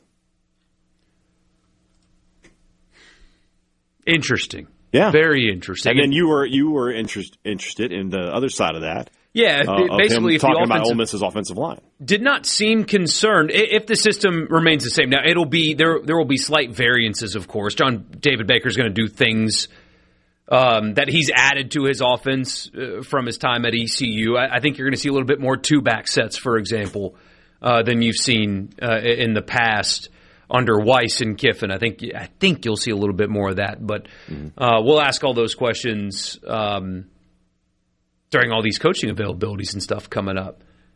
But if the offense is generally the same, they get the ball out so fast, they do things in such a way that kind of helps your offensive line and makes it to where they're not asked to do, especially the tackles aren't asked to do near as much as a more standard traditional offense is. And maybe that's why Pounds and Williams, despite having awesome years, aren't getting a whole bunch of NFL buzz. Maybe the system kind of masked what was not like elite ability. Because when you hear no sacks in 15 games from an SEC offensive lineman, it's like first-round pick. Yeah. But Diego Pounds is not going to be a first-round pick. Maybe it's because the shortcomings were masked by the system. Mm-hmm. Could be the case. Could be, because you're correct in what you just said. You think about SEC left tackle, didn't give up a sack. That guy should be one of the top 5 picks in the draft. Yeah. Like, that's where Tunsil was going to be. You know, that's where Charles Cross was a top 10 pick kind of stuff. So for him to be in that situation is strange. Yeah. But it makes sense. And look, we think about Ole Miss's offense, right? Quick throws, quick running plays, trying to catch the defense off guard, trying to catch them they're not totally settled in yet. It makes sense what he's saying. Like, you weren't asking those guys to just, root hog or die all the way down the field. Yeah. You were getting rid of the ball quickly. If I can give you 2-3 seconds, the ball's out usually. So what he's saying makes sense there for sure. And that will be so. For State, all the attention is going to be on Kamario Taylor. There's other positions that people are going to be interested in, but he's getting the attention. Mm-hmm. For Ole Miss, the offseason attention needs to be paid on those 2 offensive tackles, and I think the linebacker position as well, just because they're all new. And State's got to find tackles too. Don't think that they don't for 1 second though. One last thing before we go here. Not for the show. No, not for the show, but just talking college football. Just some nice, easy college football talk. There's no. I want to give Cole some credit here, by the way. And I told Borkey this during the break. No chance Cole Cubelic came on this show and thought my second question would be about Kentucky. But he had a great answer, and that's a team that, we're going to see on the schedules. That's a coach that I'm interested in. He had a great answer. That's a true expert. So thanks to Cole, as always, for coming on. We will have him on as many times as Cole Cubelic wants to be on this show. He can be on this show. Without a doubt. We'll definitely do that. So when we come back, the college football fix. Yes, that's correct. Michael Borkey. Hater of hypocrisy. I'm just ready for us to have an honest conversation about things. Well, that's all. That seems to be, lacking these days. So we'll talk about that when we come back on Sports Talk Mississippi.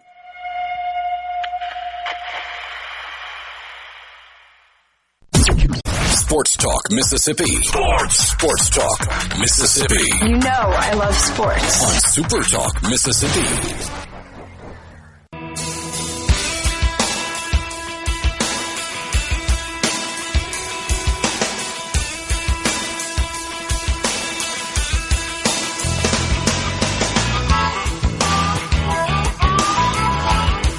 Wow, 5 o'clock hour already. Sports Talk Mississippi. Borkey and Hadad with you as always. Having a great time on this Thunder and Lightning Wednesday afternoon. A little cold snap is over. The sun is out. It's heating up again. The weather is absolutely beautiful outside. We got baseball upcoming this weekend.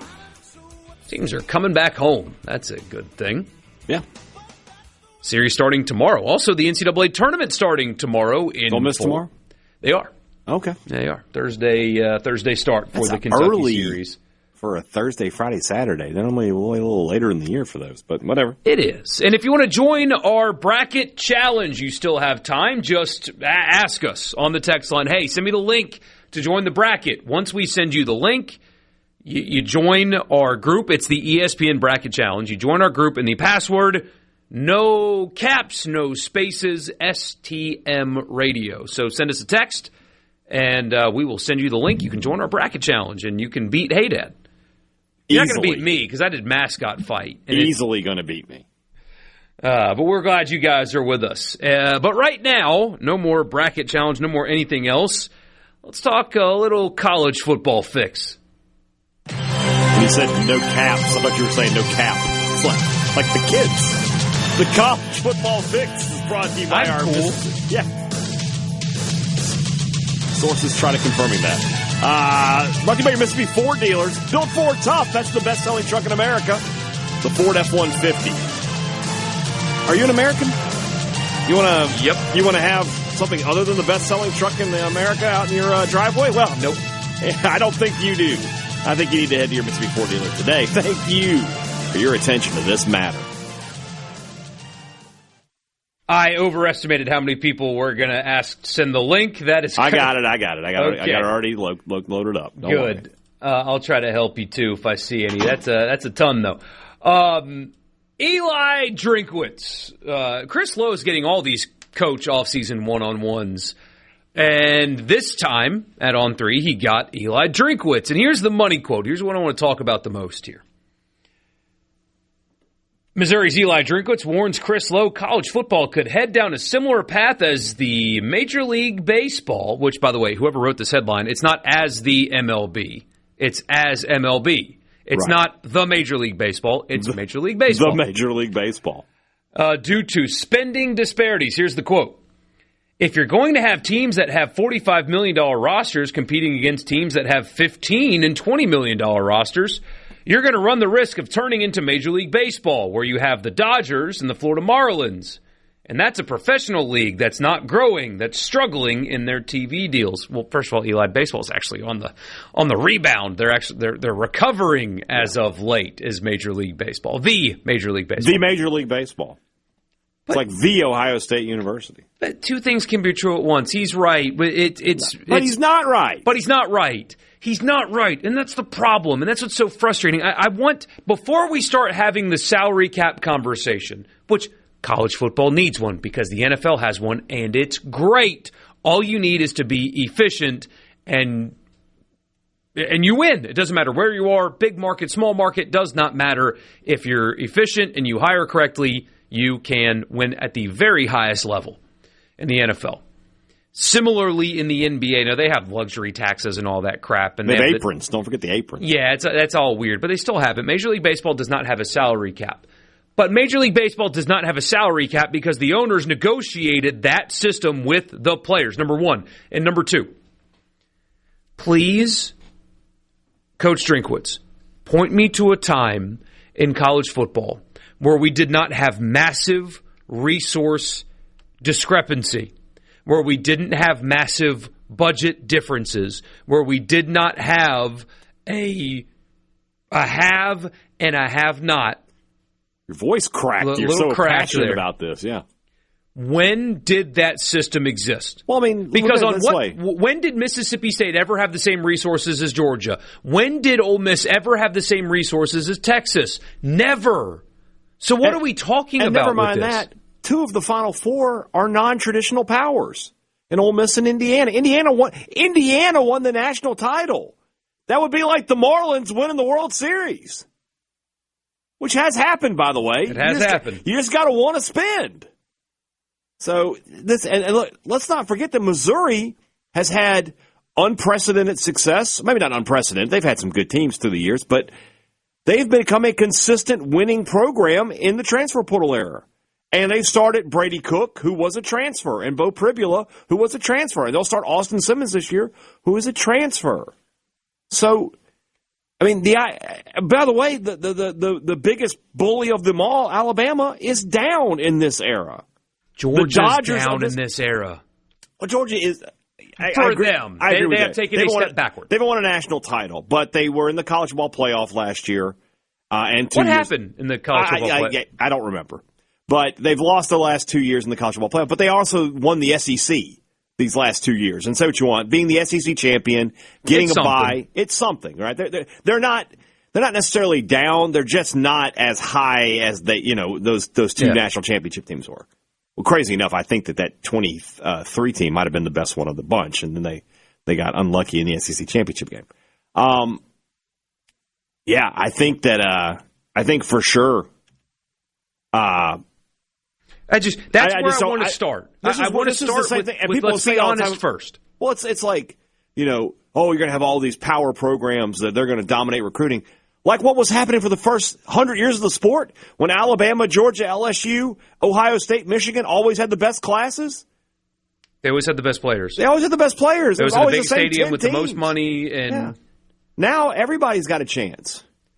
That doesn't mean we don't think there doesn't need to be reform, but that's what frustrates me so much is, let's be honest about it first. Let's be honest first. And here's what else the NFL has, and what guys like Kim aren't willing to talk about. And by the way, the SCORE Act, they're going to make some amendments to it, the thing that Greg Sankey's been pushing for, where they want to limit coaches. You want to bet that coaches start advocating against this? You want to bet? Mm-hmm. Because they want to start restricting coaches now, too. That's the only way that gets passed, by the way. You're not going to get a bill passed unless more than just the players are restricted. And the NFL coaches are restricted. Now, Eli Drinkwitz might be all for it. He might be, and if he is, great. I haven't heard him talk about it. I haven't heard a single coach, Lane Kiffin, Eli Drinkwitz, Kirby Smart, none of them that have called for reform mention coaching as well. Because that's the thing that's not discussed in this discourse. We need to restrict players. We need to have a salary cap. I agree. Yes, transfer portal, salary cap, that needs to happen through a CBA. But that needs to happen. You know what else needs to happen? A stoppage of whatever Ole Miss in particular had to deal with at the end of their season. That doesn't happen in the NFL. It's not allowed. It's not allowed. If you're a sitting head coach, you can't, for the Broncos, Sean Payton can't go take the Cowboys job next year. It's not allowed. Yeah. You can't do it. Contracts actually mean something at that level. So until we're ready to have an honest conversation about resource discrepancy, what it really means, how we get there, and what would truly be fair, I'm not interested. Because in Nick Saban's time at Alabama, he had the most of everything. He had the most of everything. Mm-hmm. All the analysts, all that. He had everything, more so than what Mississippi State and Ole Miss could offer. Yes, he's an elite coach. But Nick Saban at his disposal had more resources than his SEC counterparts one state over. Was it fair then? No. But we got to get back to a time when it was fair. Exactly. It was never fair. Ask a Southern Miss fan. Has it ever been fair for you? And you guys had great teams that competed with Alabama, beat Alabama. In the 80s, you beat Ole Miss when Ole Miss would actually play you. Has it ever been fair for you? You play in the same league as Eli Drinkwitz does, technically. You're all playing for the same trophy. At what point has it ever been fair for you? It hasn't.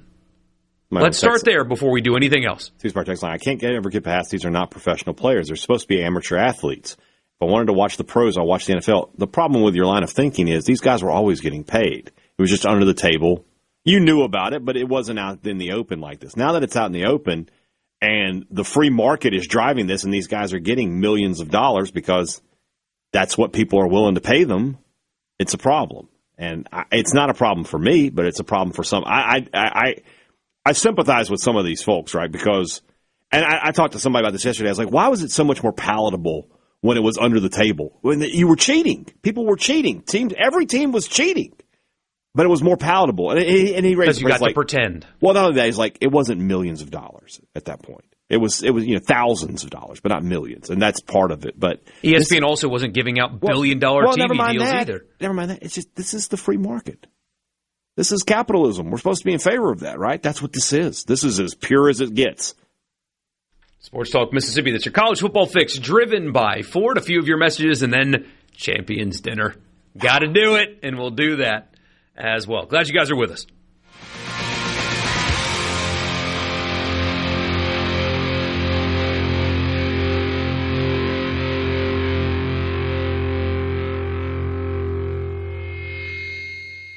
From the Venable Glass. Let's go, let's go, let's go. This is your new home for exclusive sports coverage here in the Magnolia State. Sports Talk Mississippi on Super Talk Mississippi.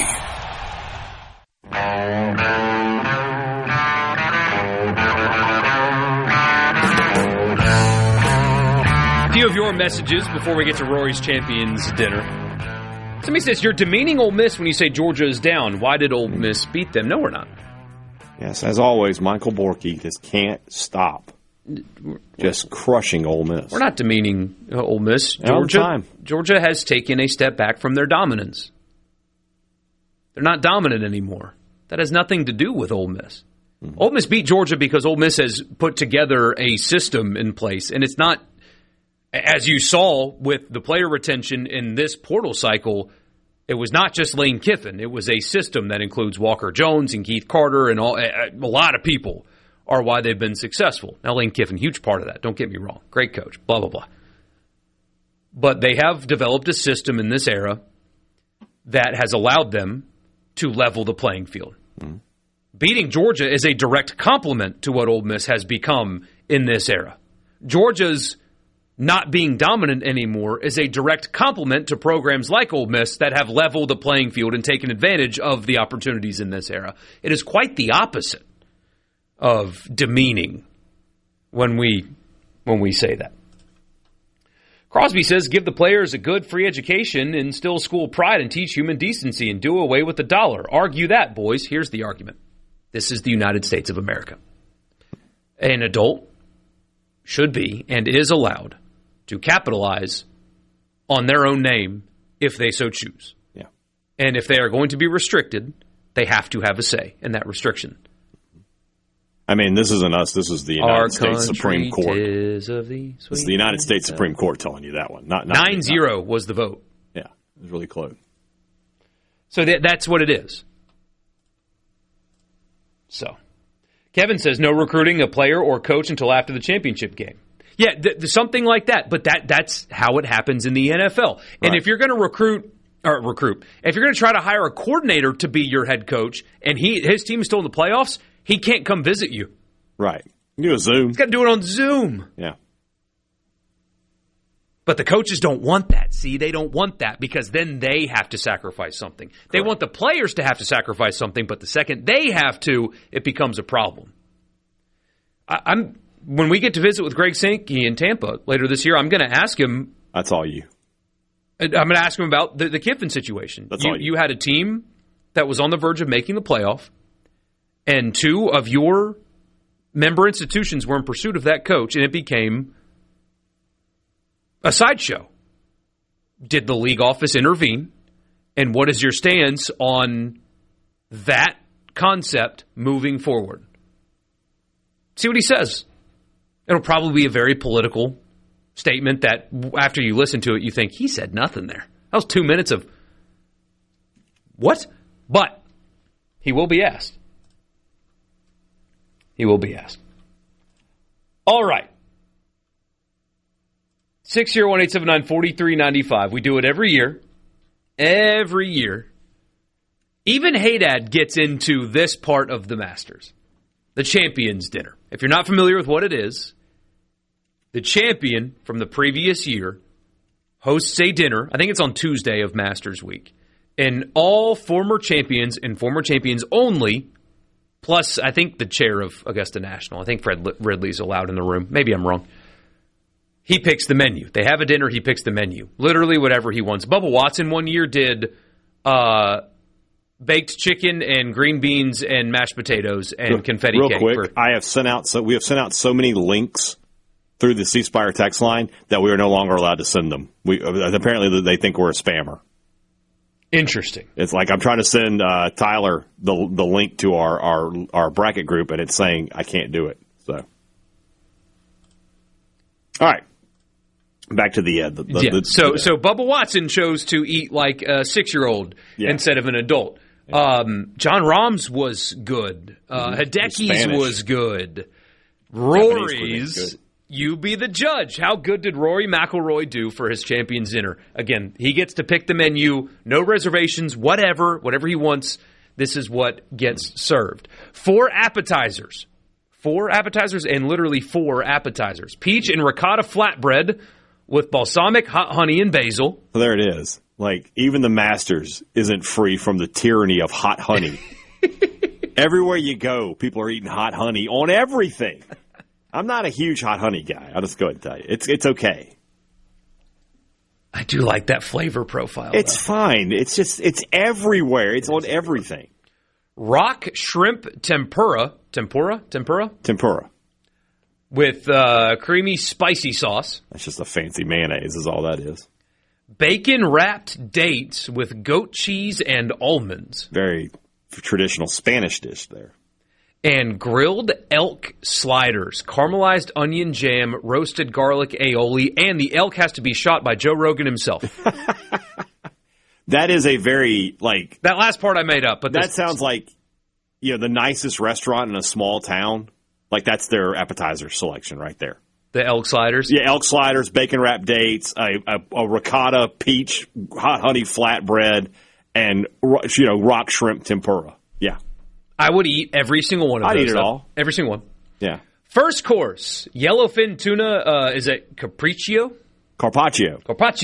It means thinly sliced raw meat is what that means. With foie gras on a toasted baguette with chives. Probably pretty good. Oh, I bet they fly that tuna in that tuna alive on an airplane. That tuna was no way that tuna was dead more than 2 hours before it was sliced. No way. So that's the first course. The main course, choice of Wagyu filet mignon, or a seared salmon. Can I get both? I can get surf and turf. So with the filet, you get traditional Irish champ, sautéed Brussels sprouts. Do you know what champ is? I don't. It's mashed potatoes. Really? Yeah. Okay, champ. They call it champ. I don't know who calls it champ. The British and the Irish. Yeah, he is from Northern Ireland. Let me tell you about how great the potato is. Follow me, I'm delicious.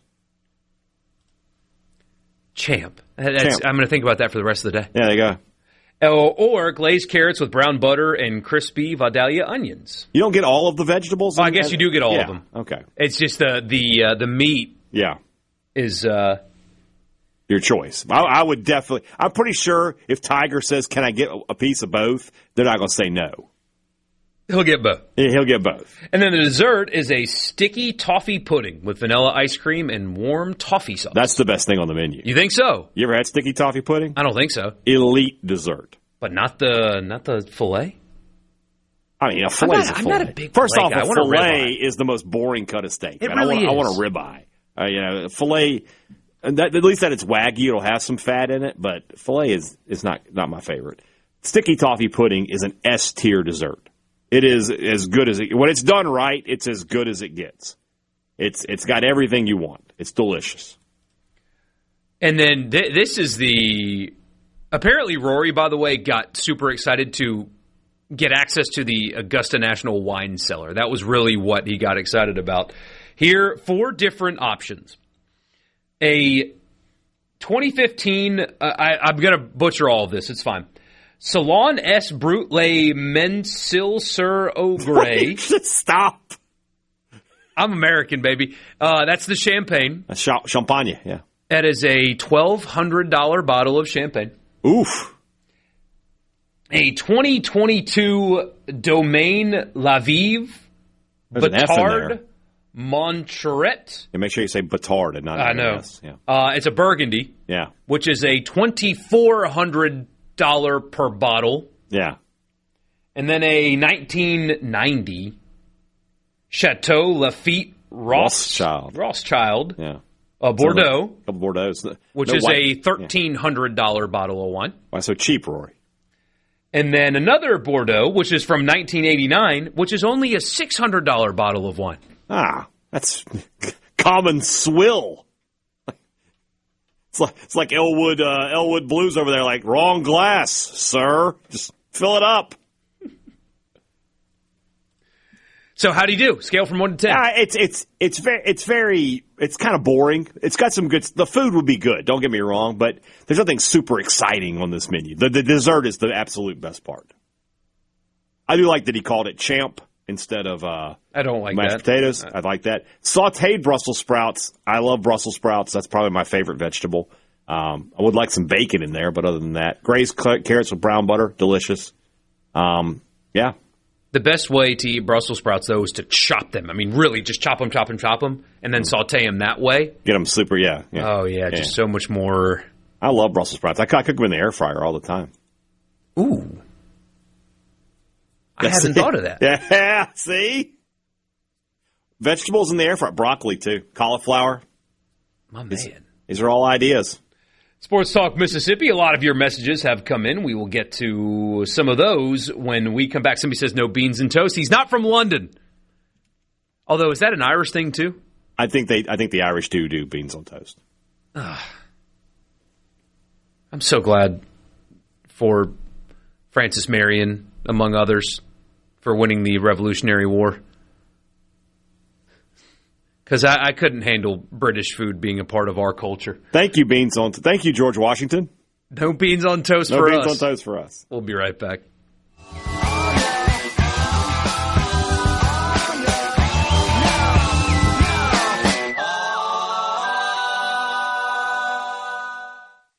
From the Seabrook. This is Sports Talk Mississippi, right here on SuperTalk.fm, the SuperTalk Mississippi app, and always live on your local SuperTalk Mississippi radio station.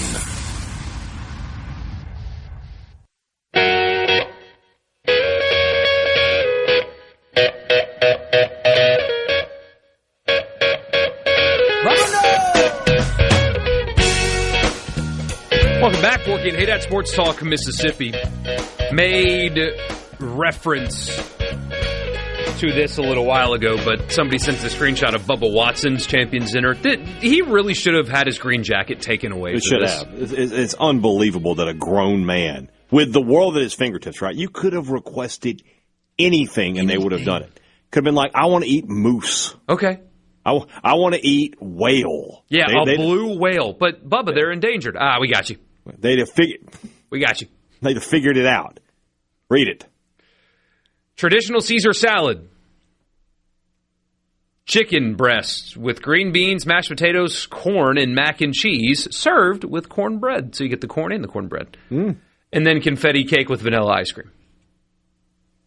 It's literally what my 20-year-old autistic daughter would have wanted for that is a child's Tuesday night. I had a long day at school. Yeah, and can I have a piece? Can I eat a piece of confetti cake? Yeah. Can I make one of the? They sell the microwave cakes, right? Can I make one of those, Dad? Yes, you can. Yeah. Unbelievable. And he won it twice. And his second one, I think, was the same. I think he did an awful the same person. Menu. Just a terrible human being.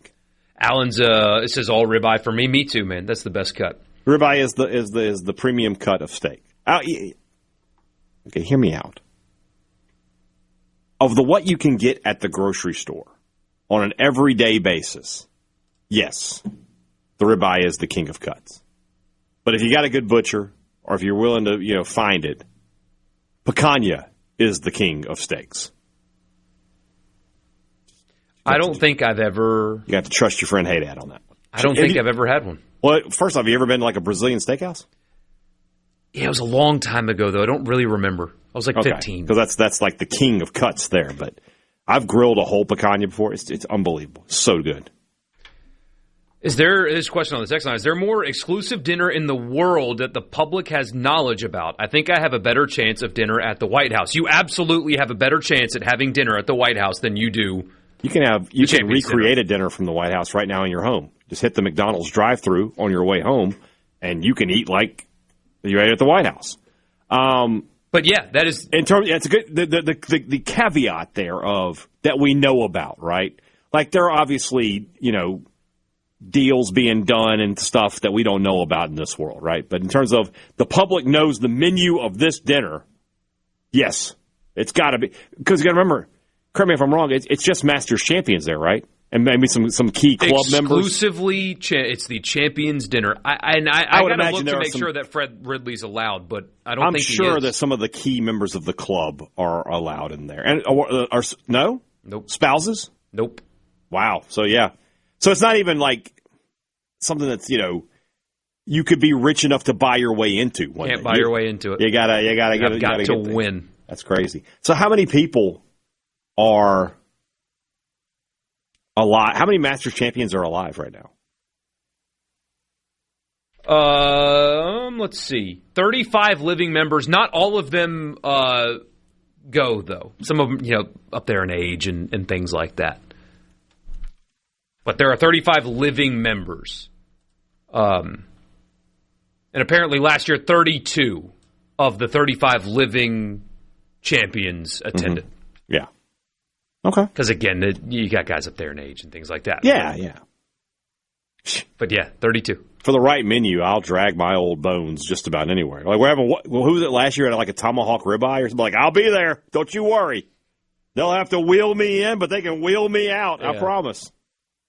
Oh, man. I would take 5 courses of the dessert, George says. So somebody here says Fred Ridley is there. He sits at the head next to the champion. Okay, so Fred Ridley is allowed to go. So he's the president of the Augusta Club? Yeah, Augusta National Club? Yeah. He's the guy. Okay.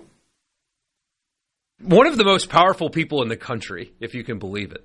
Well, he is in that everybody on earth would love a membership to his club.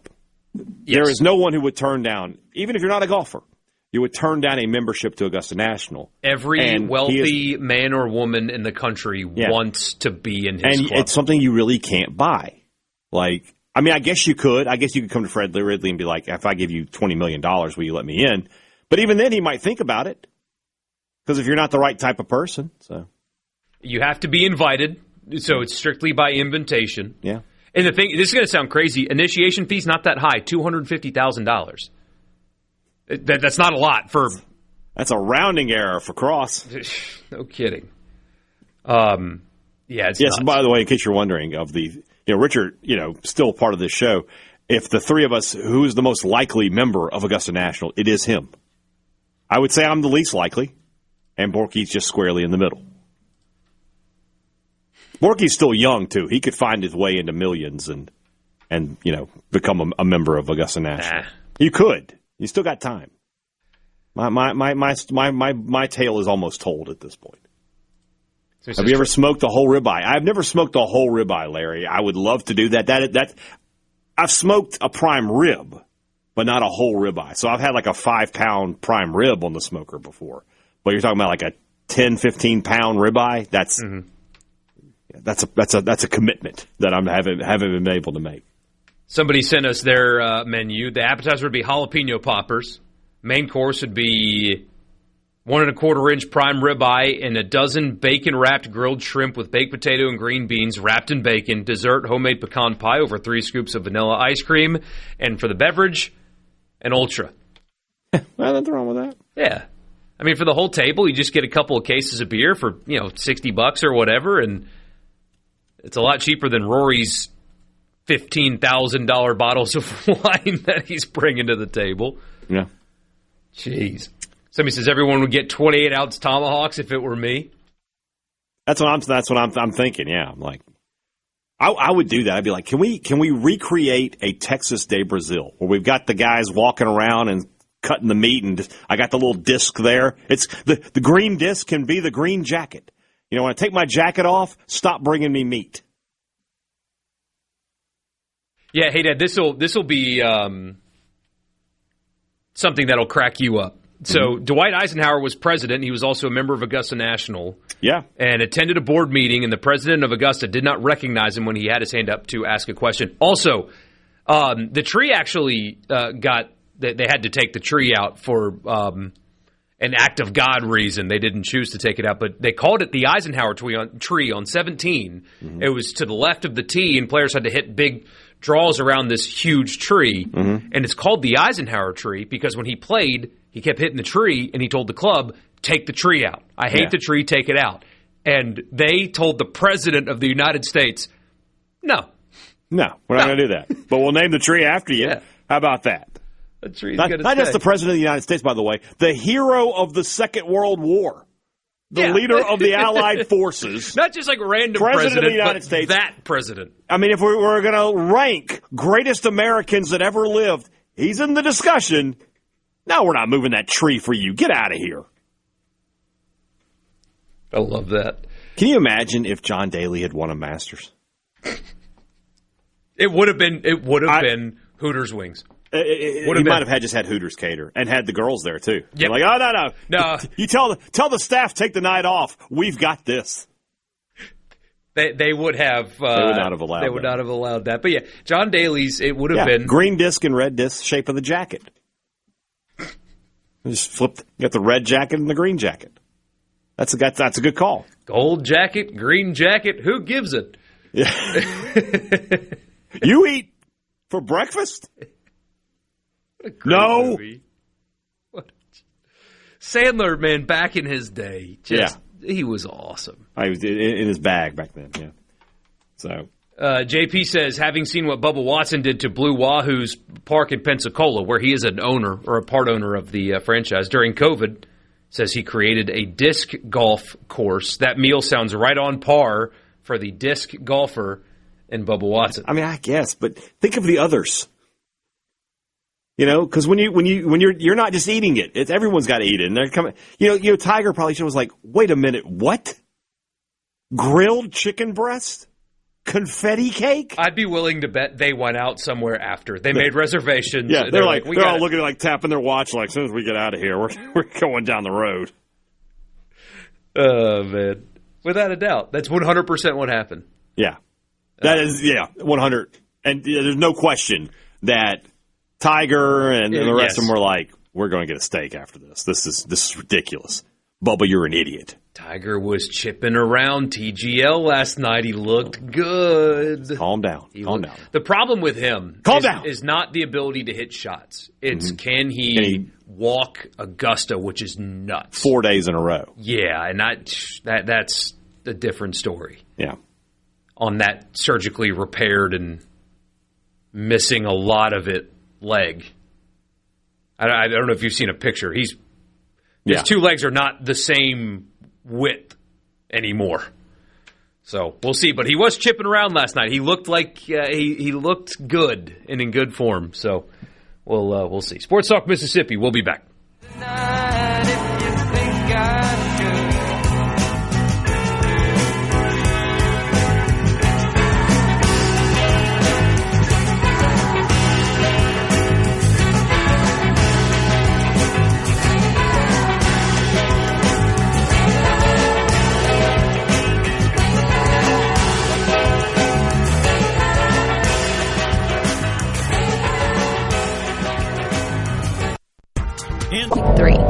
You can be a part of Sports Talk Mississippi. 888-808-8637 on Super Talk Mississippi.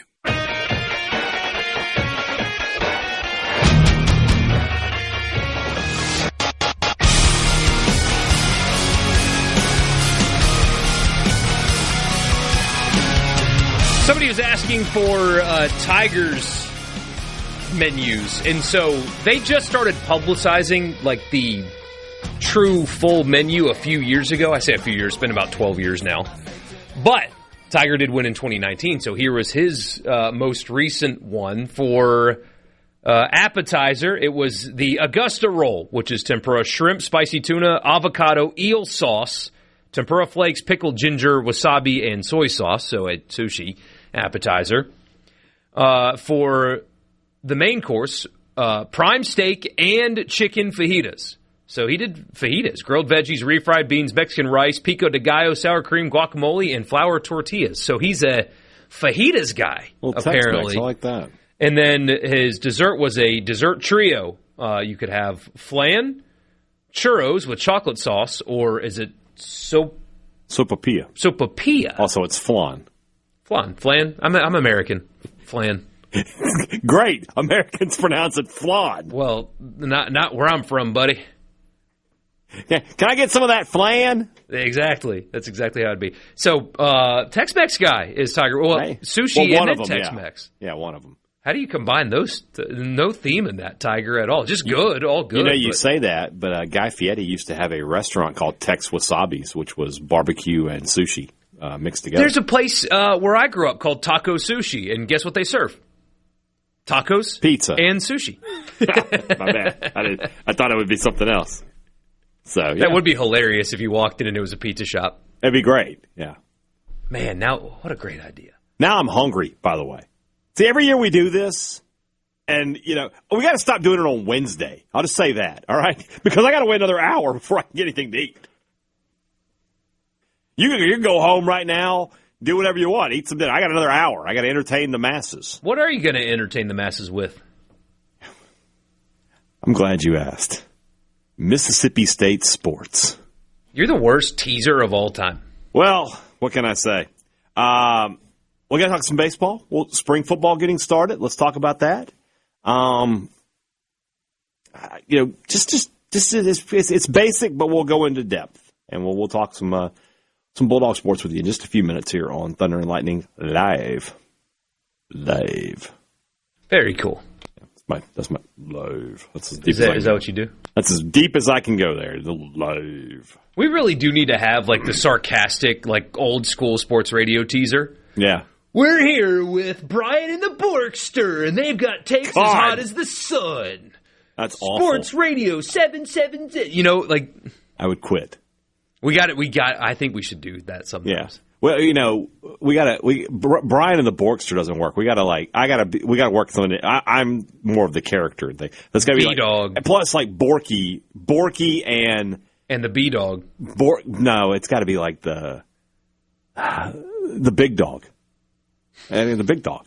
Borkey and the big dog. Borkey and the big dog. Super Talk, Mississippi. You got takes? Fire Takes so up hot on the phone you could line. grill on them. Yeah, exactly. See? There you go. It's cold outside, but inside our studios, brought to you by the Vape Shop off of Main Street and 2nd Avenue. Brought to you by High as a Kite CBD distributors. Don't forget to use our promo code on FanDuel for $50 in bonus bets. Oh, God. Yeah, we would absolutely have a FanDuel thing. Yeah, somebody is. I'm not going to say it on the air, but that's where I was going with that Family Guy reference there. So you're listening to the radio. That's exactly where I was going. And there's a Parks and Rec show. Oh, that was Dingo and the Baby. That's what Brian Dingo and the Baby. You're listening to Dingo and the Baby. And they just keep pushing sounds. Yeah. It just constantly sounds. They had the the whole clip time. from Philadelphia. I was supposed to say food fight. And then Gore Vidal showed up. Hammer down Hadad. Hadad the Hammer on Super Talk Hadad Mississippi. the Hammer. Yeah. See, gosh dang it, Hadad, we got to do this now. Yeah, these are terrible ideas. Yeah, I would need to be in a Hawaiian shirt with a sombrero on at all times. I'd have a hammer, too. Be like, and that's what I think. Boom! Yeah, sound effect. Ding, ding, ding, ding, ding, ding, ding. Yeah, these are awful ideas. I don't want any part of this. And then the studio is not like the Pearl River Resort studio. It's like the Thunderdome. Yeah. We're coming to you from the Blue Lagoon here in Mississippi. Yeah.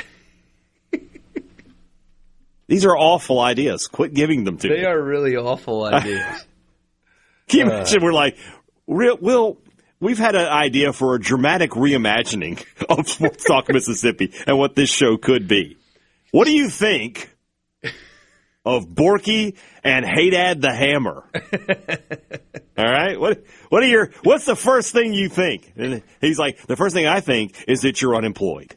We also need a very updated soundboard. Oh, we need the biggest soundboard you can imagine. Babies crying. Yes, everything. I need a whole section that's just Rambo. I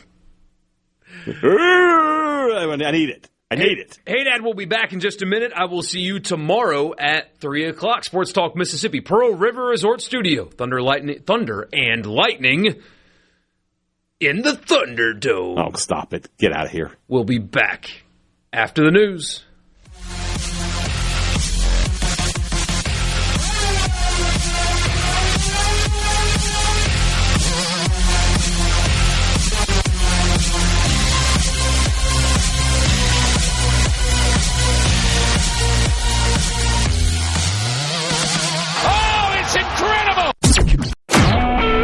SuperTalk Mississippi Media Production.